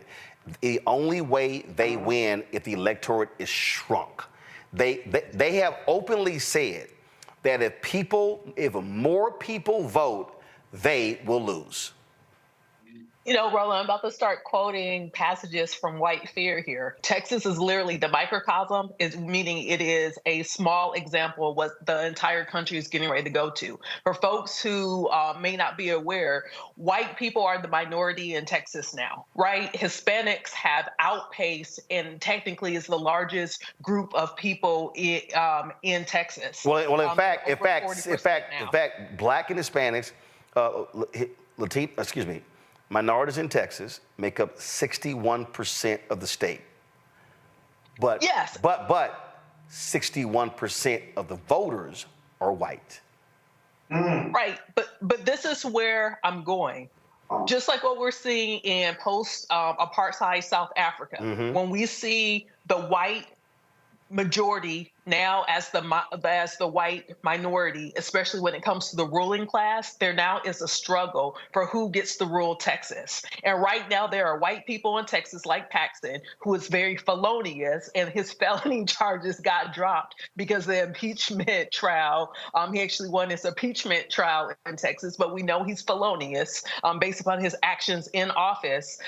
We know that this is a struggle for power in Texas, and specifically white power. So we're seeing the rise of white fear, which is why we're seeing these concerted efforts of where you see a Paxton using his platform to tell counties not to do the work that those particular agencies are supposed to do. Election administrators are supposed to let people know how to register the vote, when to register the vote, and there's an election going. They're not supposed to be reactive. They're supposed to be proactive. They're supposed to be trying to get more people within their various municipalities to register to vote. So that is their job. So what I will say, once again, we know there's a lot of lawyers in Texas. There's a lot of money in Texas, that I hope that some of those large law firms who see the writing on the wall, I hope they wake up and they let both Bexar County and Harris County know, hey, we're going to take on your case pro bono. So Paxton, bring it on, because now you have all these firms who are going to be lined up against you, and we're going to be able to push all those resources compared to the resources in your office, which is finite, is not the same as many of the Texas law firms, but there's going to have to be a concerted effort to punch back and fight back on this, because this is not constitutional. And this is also a test case for what we're going to see Florida try to do. We're going to see Tennessee try to do it. We're going to see Louisiana and Mississippi, because once again, Texas is appearing to be ground zero on what's happening with the demographic shift in this country. And so if we don't stop this in Texas, it's going to spread across the South, and we're going to see it pushing across the country. Absolutely. All right, folks, hold tight 1 second. I go to break. We'll be right back. Roland Martin Unfiltered on the Black Star Network on our 6th anniversary. Back in a moment. Hatred on the streets, a horrific scene, a white nationalist rally that descended into deadly violence. White people are losing their damn minds. An angry pro-Trump mob storms the U.S. Capitol. We're about to see the rise of what I call white minority resistance. We have seen white folks in this country who simply cannot tolerate black folks voting. I think what we're seeing is the inevitable result of violent denial. This is part of American history. Every time that people of color have made progress, whether real or symbolic, there has been what Carol Anderson at Emory University calls white rage as a backlash. This is the rise of the Proud Boys and the Boogaloo Boys. America, there's going to be more of this. Here's all the Proud Boys, Dave. This country is getting increasingly racist in its behaviors and its attitudes because of the fear of white people. The fear that they're taking our jobs, they're taking our resources, they're taking our women. This is white fear.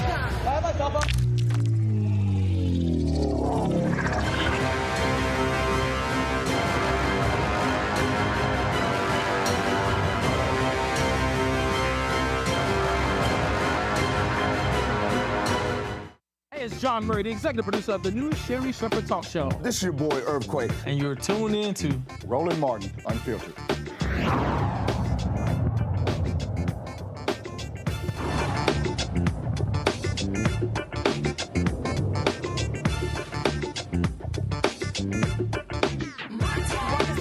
Karen, we already have a lot of questions about the legitimacy of the president who's in the office and how he behaves and the decisions that he makes.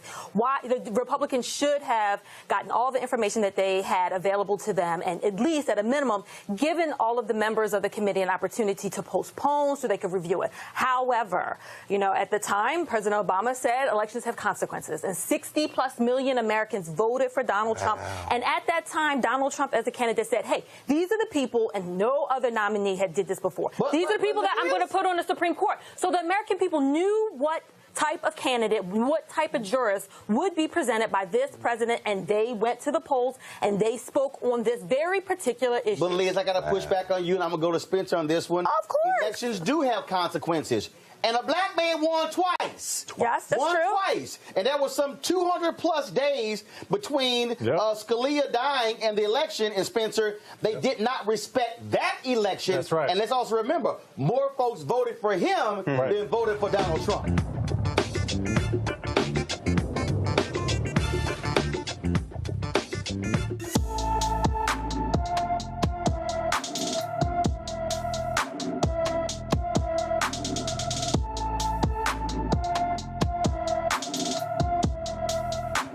Ariana Collins has been missing from Chicago since March 23rd. The 17-year-old is 5 feet 1 inches tall, weighs 120 pounds with black hair and brown eyes. Anyone with information about Ariana Collins should call the Chicago Police Department. Call that particular number. It's right there on the screen. Let me just pull this up. So 312.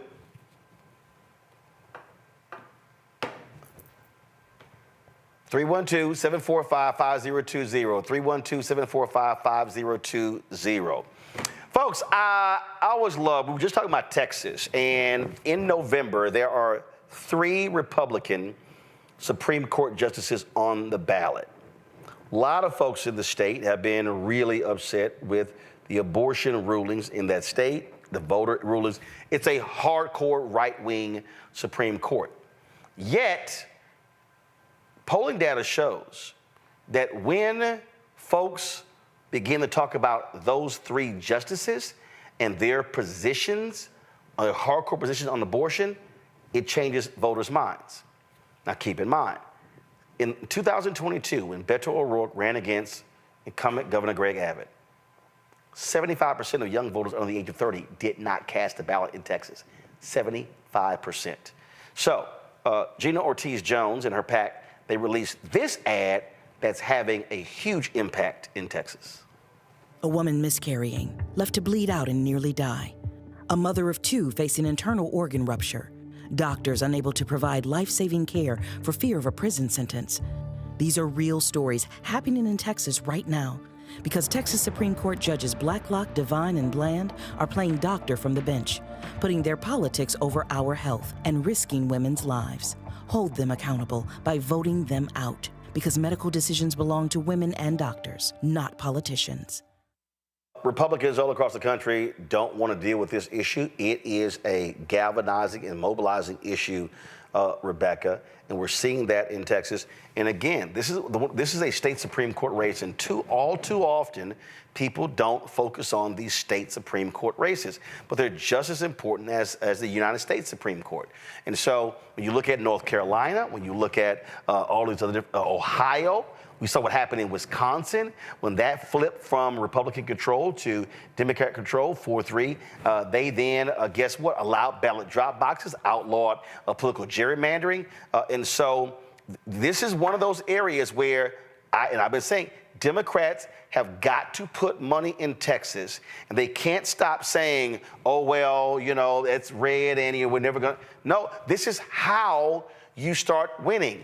You may not win the governor and U.S. Senator races, but here's an opportunity to boot out those 3 Republicans on the Supreme Court. That could change and have a huge impact. In Texas, also in Arizona, there's a Arizona Supreme Court judge retention that's on the ballot as well. But it also takes people who know how to, like we just talked about in the last segment about the Hispanic population in Texas. the Black population in Texas. Quite frankly, in Harris County, there is one of the largest Asian American demographics in the country. You also have to have people and strategists who are from those communities, who know how to organize those communities. You can't just rely on, once again, your typical white DC political strategists and political consultants to then go into a state like Texas.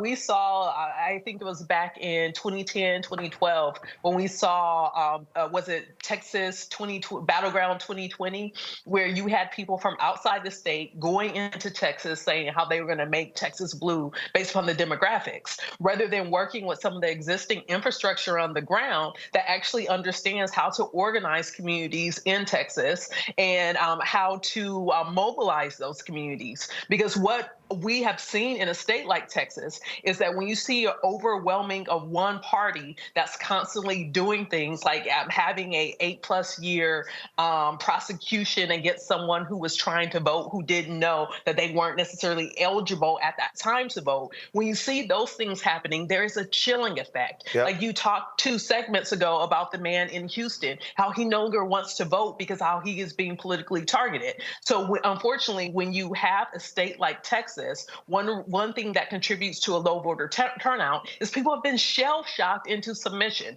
So we actually need to put resources behind the groups in Texas who are willing to take on that 5-year fight of what it will take to make Texas more reflective of the residents who live there. When you look at, when you start looking at, impact, Scott, again, Wisconsin, that Republican Supreme Court was rubber stamping everything with the legislature. Now that they flip that, that judge won by 11 points, it is going to change that state. It's going to equalize. You actually might see an even congressional delegation. You're going to see expanding voting access. The Republicans were stripping the governor of many of his rights. Now that court is switched. And again, this is when Howard Dean was talking about a 50-state strategy, this is what he was talking about.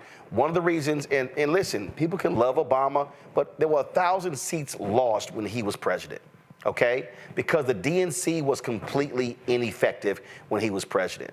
And you see Vice President Kamala Harris providing resources for down ballots. And I'm telling you right now, if Vice President Kamala Harris becomes the president, you are going to see an effort to restructure the Democratic National Committee, very similar to what happened after Reverend Jackson ran in 1988, where they changed the infrastructure, because she understands that Democrats have been getting their clocks clean on the state level because they kept focusing on the federal level. Yeah, got it. And you're right, conceptually. And theoretically, my ass, I'm 100% right. Philosophically. No, not philosophically. I am in real time correct. You got one more time to interrupt me. I'm in real time correct. I can provide you with more examples. When North Carolina flipped from a Republican Supreme Court to a Democratic Supreme Court, they outlawed racial gerrymandering. They shut down voter ID. They also stopped the Republicans from passing they passed a bunch of crazy laws. It got stopped. The Republicans were so angry that the Democrats took control of the state Supreme Court, they were literally threatening to strip the state Supreme Court of most of their power and giving it to a lower court. It didn't happen because they were like, are y'all out of your mind? So I'm not telling you what's philosophical. I'm saying what's real. We have real-time data to show what happens when Democrats get serious about state Supreme Court races. If you wouldn't interrupt me, I don't disagree with anything you said. Well, don't say it was philosophical. Well, don't say it was philosophical. Let me finish my statement. Go ahead. And then you can interrupt. Go ahead. It's too late now. I don't want to talk anymore. Okay, fine. No. I mean, I can go on to the next damn point, so. As a former party chair, when I say you're philosophically right, it makes all the sense. But it gets expensive putting money in state races or down ballot state races. Duh. When in a state, in a state like Texas, where you certainly have, you got to put money where you solidify your base. And if you have a Texas Democratic State Party that isn't doing its job or could do better, if you will. Do you put money in Texas or do you put money in Pennsylvania? You put money in Texas. Scott, there are 2.1 million. Scott, you don't know Texas, Scott. So let me explain to you. Right now in Texas, the black voters in Texas represent the largest number of black voters in any state in the union. There are 2.1 million eligible but unregistered Latino voters in Texas. 75% of young voters in Texas under the age of 30, as I said, didn't vote in the 2022 election. There are 254 counties in Texas. There are only 85 Democratic county parties. So what Democrats have done in Texas, they have fixated, and I get it, on Harris, Dallas, Bayer, Travis, as 4 counties, but they've been getting, I got that, but they've been getting slaughtered in about 230 other counties. And so, hold on. So when Beto ran, he ran a 254 county strategy. And so the problem in Texas has been, and so here's the other deal we also got to remember. In Texas used to be all blue. Governor Ann Richards lost to George W. Bush. When he ran for re-election, that's when they won all statewide positions except one. Now, in Texas, they have all major statewide positions. And so that's the problem in Texas. And so 4 years ago, they were within 5 seats of taking the majority of the Texas House. When you don't invest, you're never going to control the House. If you take over the House, the Senate's going to be very difficult because there are only 31 state senators in all of Texas. But if you take over the House, you can literally stop. They have to negotiate with you. But when you have a supermajority, you can control the House, control the Senate, governor's mansion, and the courts. Then you can just run it up. So the investment has to happen. So Democrats have got to stop only thinking about Texas in election years. They've got to mobilize and organize and invest in Texas in non-election years. Now you can speak. Well, it's still money, and it's still money not well invested by traditional means of where we put our money. How is it not money? Well, how is it not money? How is it not money? Scott, how is it not money? Scott, that's a lie, Scott. How is it not, Scott, how is it not money well invested? How is it not money well invested? Scott, how is it not money well invested when you haven't invested? Well, it's either the chicken or the egg. No, it's not. Money is a precious resource, and I got to tell you, right now the DNC is investing in other areas. Why should I invest a bunch of money on a possibility? Not even a probability. Okay. I understand what you're saying. Well, guess what, Scott? People like you, that's exactly what they said in Georgia. Hold up. No, wait. Hold up. I'm going to give you real time. I'm going to give you real data. No, Scott. Then DNC put some money. No, you're wrong. No, Scott, you're wrong. Scott, you're wrong. I'm a party chair. Scott, I don't care if you're a party chair. You're a party chair, DC. That's not real. That's not. Hold up, Scott. Let me educate you on something. No, Scott, stop talking. That's not Scott. a real party, Scott, stop talking. DC. Scott, stop. Right. A DC party chair ain't nothing. That's a guaranteed. That's a guaranteed win. So let me explain to you something, Scott, that you don't know. 2012, Obama beats Mitt Romney. I'm waiting to go on CNN the next morning. Who's standing next to me? Then Congressman Chris Van Hollen. At the time, he was the chair of the DCCC. I remarked to him about the need for Democrats to invest in places like Texas and Georgia to turn those purple. You know what he says? Oh, no, those are red. It's going to cost too much money. I said, are you aware? No, Scott, listen, before you throw your little hands up. Listen, my hands are up. Scott, listen. I then said, well, are you aware? I said, are you aware if there are 800,000 eligible but unregistered African Americans in Georgia? Are you aware? Scott, you're not listening. Stop talking and listen. And I said, are you aware of the number of young white voters and Latinos not registered? He was like, it's just too red. I said, and that's why Democrats keep losing. And guess what happened after 2012? Stacey Abrams and Raphael Warnock and others created a group because they said, we're sick and tired of y'all saying we're red. So you know what they did? They got the laws changed. There were 20+% of people in Georgia who were not registered. They made it where if you registered, when you get your driver's license, automatically registered. It went from 20+% down to 2%. The reason Georgia is purple, the reason Warnock and Ossoff won, Biden-Harris won, is because they actually put the focus on mobilize, organize, and then said, the hell with y'all, the DCCC and the DNC. They went and raised money from other donors, and they mobilized the state. That's how it happened. So, Scott, when you, no, Scott, you were like, well, no, you don't put the money there. You don't put the money. That's just wasting money. That's just throwing money at it. Talking about the DNC. I said earlier on that there was private money and nonprofit money that saturated Georgia. I agree with that. But that was necessary before the DNC put money in there because you had to get close or demonstrate that it was money well spent. That's the only point I'm making. So why in the hell did you say, why did you say, Scott, it was a waste to do it in Texas when they did it in Georgia to prove to them they can actually win? So if you don't do it in Texas, you can never prove it can happen. Bring your nonprofits together, your voting rights group together, and do in Texas what you did in Georgia. What the hell did I just say? I'm sorry, Rebecca. Rebecca, didn't I say that? Rebecca, didn't I say that? And Scott's response was, oh, well, that's just throwing money and wasting money. I'm sorry, Rebecca. Rebecca, did you and I hear the same thing?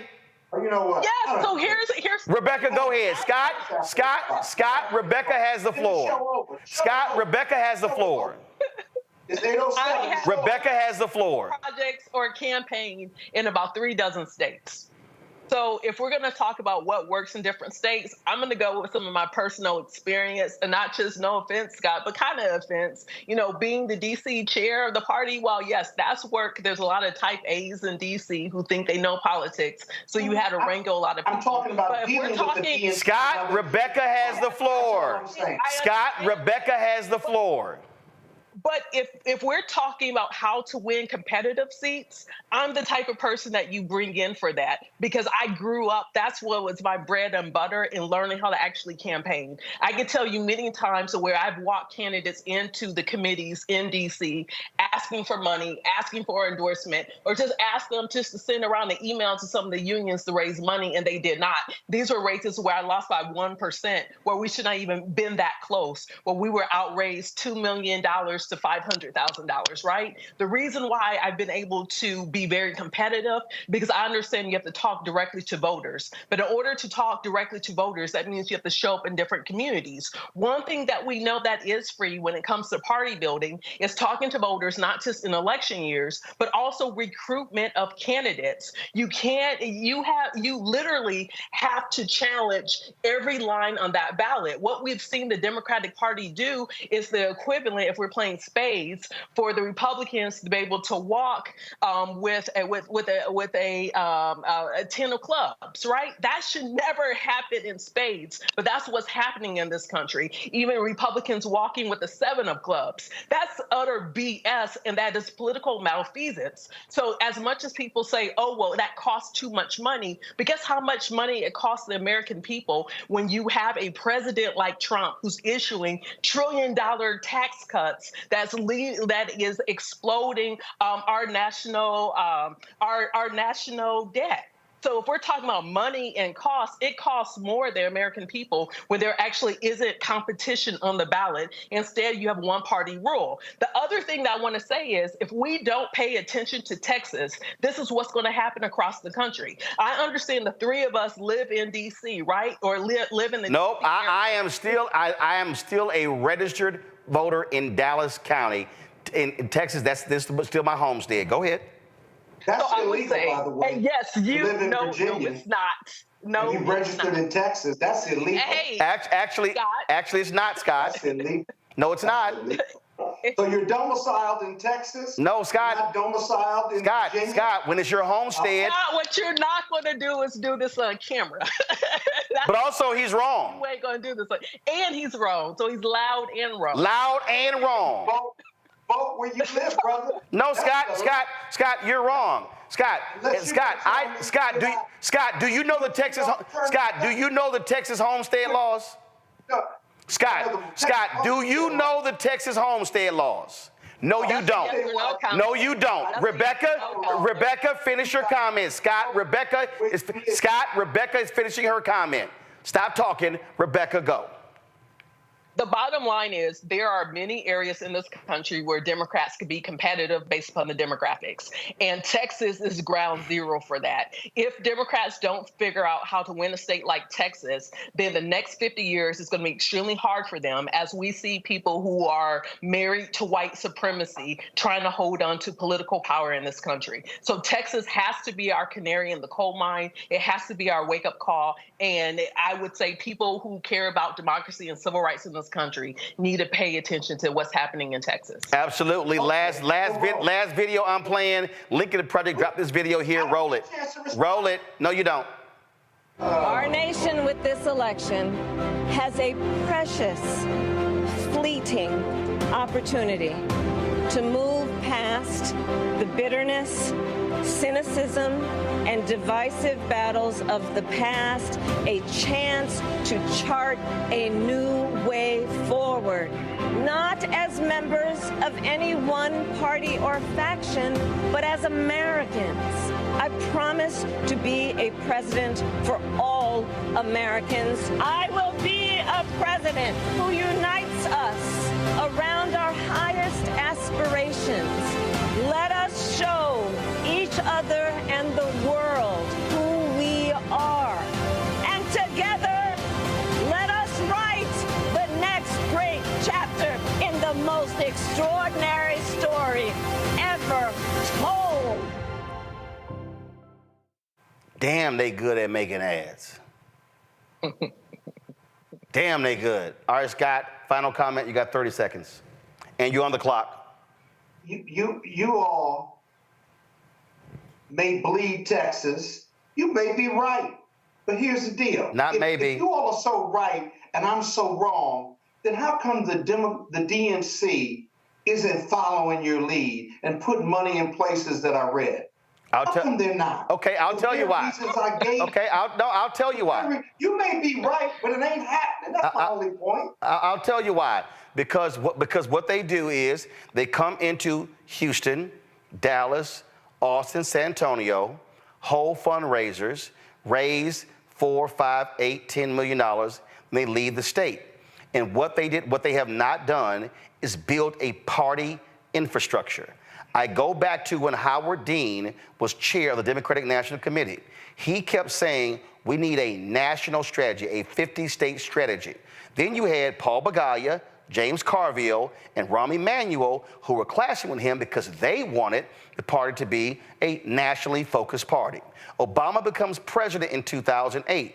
What do? They get him to fire Howard Dean as DNC chair, replace him with Tim Kaine. That made no sense whatsoever. And so what then happens is they went from that strategy back to a national strategy. What happened in 2010? Massive losses. What happened in 2012? Obama wins, massive losses. What happened in 2014? Massive losses. Then Trump wins in 2016. Why? Because they gutted the infrastructure. Not only that, with Obama running for president, he didn't need the black infrastructure that was in the DNC. So that got completely gutted and has not been replaced. And so now what you have is, and let's be real clear, Obama had Obama for America, he had OFA. He was not focused on the DNC. And so what you had is for 8 years, no rebuilding of a party infrastructure with people, with support staff, with money. And so then Trump comes in 2016. He wins. And then that's when Keith Ellison was going to run for party chair. Obama steps in, no, we can't have that, and makes Tom Perez run for DNC chair. He becomes DNC chair. What did he not have?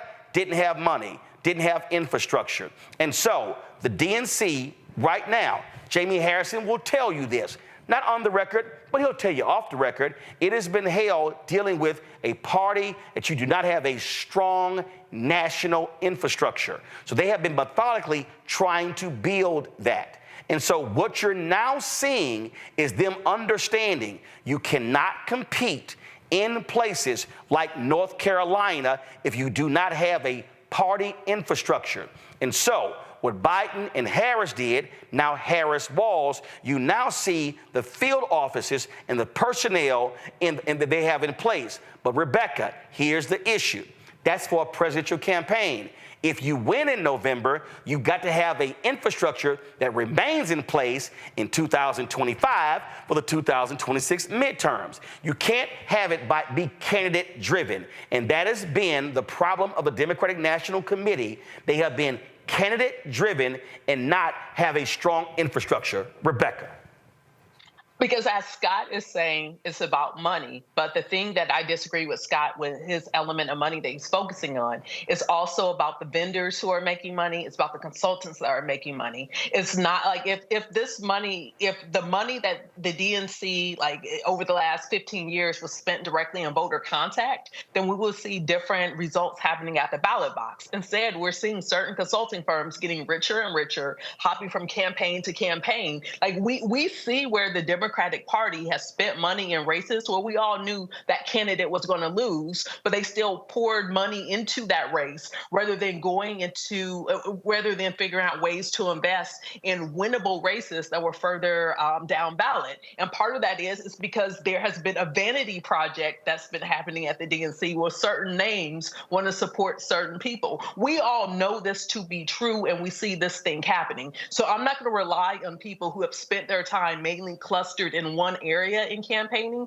but I want to talk to the people who have campaigned in different regions in the country to talk about what does it look like to party build, because there is a necessity to party build, because as we look at marching into the 2030 census, if the party isn't building now, then that means there isn't going to be adequate apparatus to make sure that Black and brown people aren't undercounted the way they were in Texas during the census. And if people who care about civil rights and democracy and what's happening in this country, if they're not organizing now, then they're not going to be ready in 2029 when you need to have boots on the ground getting people ready to participate in the census through 2031, because usually there is an additional time to make up for people who were undercounted during the 2030 time period. So if people aren't planning for that now, and you do that by exercising basic organizing principles every single year between now and 2030, that also includes the midterms, that includes 2028, the next presidential cycle as well. But you have to start this off in 2025 in order to prepare for those things that are coming up later. Last point I will make on this, it also speaks to media infrastructure.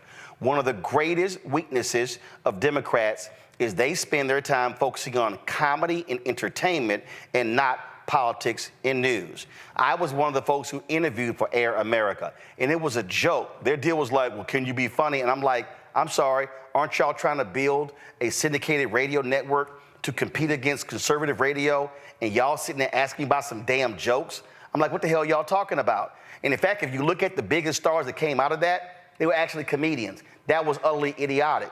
What have Republicans done? Their billionaires have invested in media, digital media, Daily Caller, Daily Wire, Daily Signal, Breitbart. We can go on and on and on. That's what they've done. The problem for Democrats, they haven't done that. When Think Progress was probably one of the most broad, progressive media institutions, they had a deficit. They allowed that to die. That was the dumbest thing in the world. What do? You go to your rich-ass donors and say, pay off the damn debt because we need a media infrastructure. So what do they complain about now? Right now, what do conservatives have? They got Fox News, hardcore conservative backing Donald Trump. They no news network. They got Salem Radio. Salem Radio ain't dealing with no equal time provisions. They don't give a damn. Then you turn on AM radio, it's going to be 8 to 10 conservative radio stations. And then they have the digital infrastructure, PragerU. You had 2 Texas billionaires that gave PragerU its first $7 million. They raised $22 million its first year, $25 million the second year, and their whole goal is to hit 1 billion views. And guess what happens now? PragerU has now PragerU for Kids. Because Republicans control the infrastructure in states, they now have PragerU for Kids, books and other information in school systems in Oklahoma, in Florida, in Texas. So to Rebecca's point, if you let them have total control, that's the kind of crap that happens. And so Democrats need to be thinking, you got to be funding media institutions. You got to be funding your party infrastructure in off years if you want to compete and want to win.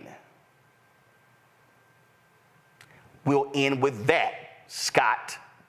Rebecca. I don't disagree with Scott, Rebecca, I appreciate y'all being on. About DNC shit. Gotcha. Okay, well, there you go. You now have been schooled, and I still be voting. I still be voting in Texas. Scott, Rebecca, thank you so very much. Hey, folks, if y'all want to support the work that we do, please join our Bring the Funk fan club. Again, we're trying to figure out what the hell is going on with Cash App. So I'm not going to tell you to give there because for some reason it's rejecting a lot of folks giving. So if you want to support our show, you want to give us an anniversary gift, please support us via PayPal. It's R. Martin Unfiltered. Venmo is RM Unfiltered. Zelle is Roland at RolandSMartin.com. Roland at RolandMartinUnfiltered.com. And so please support us there. You can also send your check and money order to P.O. Box 57196, Washington, D.C., 20037-0196. Folks, we normally do this on Friday, but because it's our anniversary, I want to end the show by thanking the folks who have made this show possible, our donors. Our donors have been absolutely amazing. I can't remember, Keenan, what are we up to now? Is it 33,000? I forgot the number you gave me. Was it 29 or 33,000? So y'all have been amazing. And I'm trying to tell y'all, without our fans, we would not be here.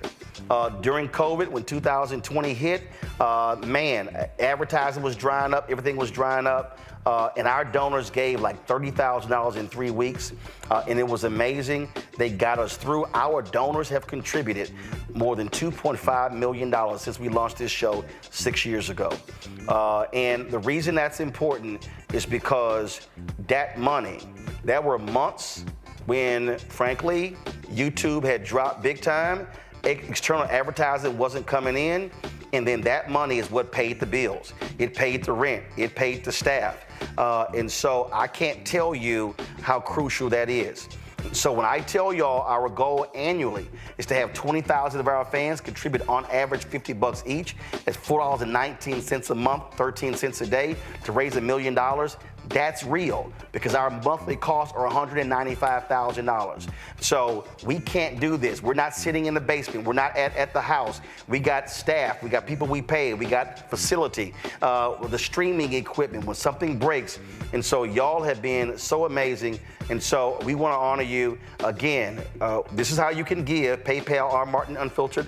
Venmo is RM Unfiltered. Zelle is Roland at RolandSMartin.com. Roland at RolandMartinUnfiltered.com. And here are all the people who have given to our show since we launched. If you don't see your name, send us an email. We'll get it on there. We thank y'all for all of y'all contributions. I will see y'all tomorrow. I'm actually flying to Kansas City tomorrow to meet with our folks. They're rebuilding the Roromobile 2.0 to find out the status of that. And so I will give y'all an update on tomorrow's show. I'm flying up for the meeting to Kansas City, and I'm flying right back. So I'll see y'all tomorrow. Holla!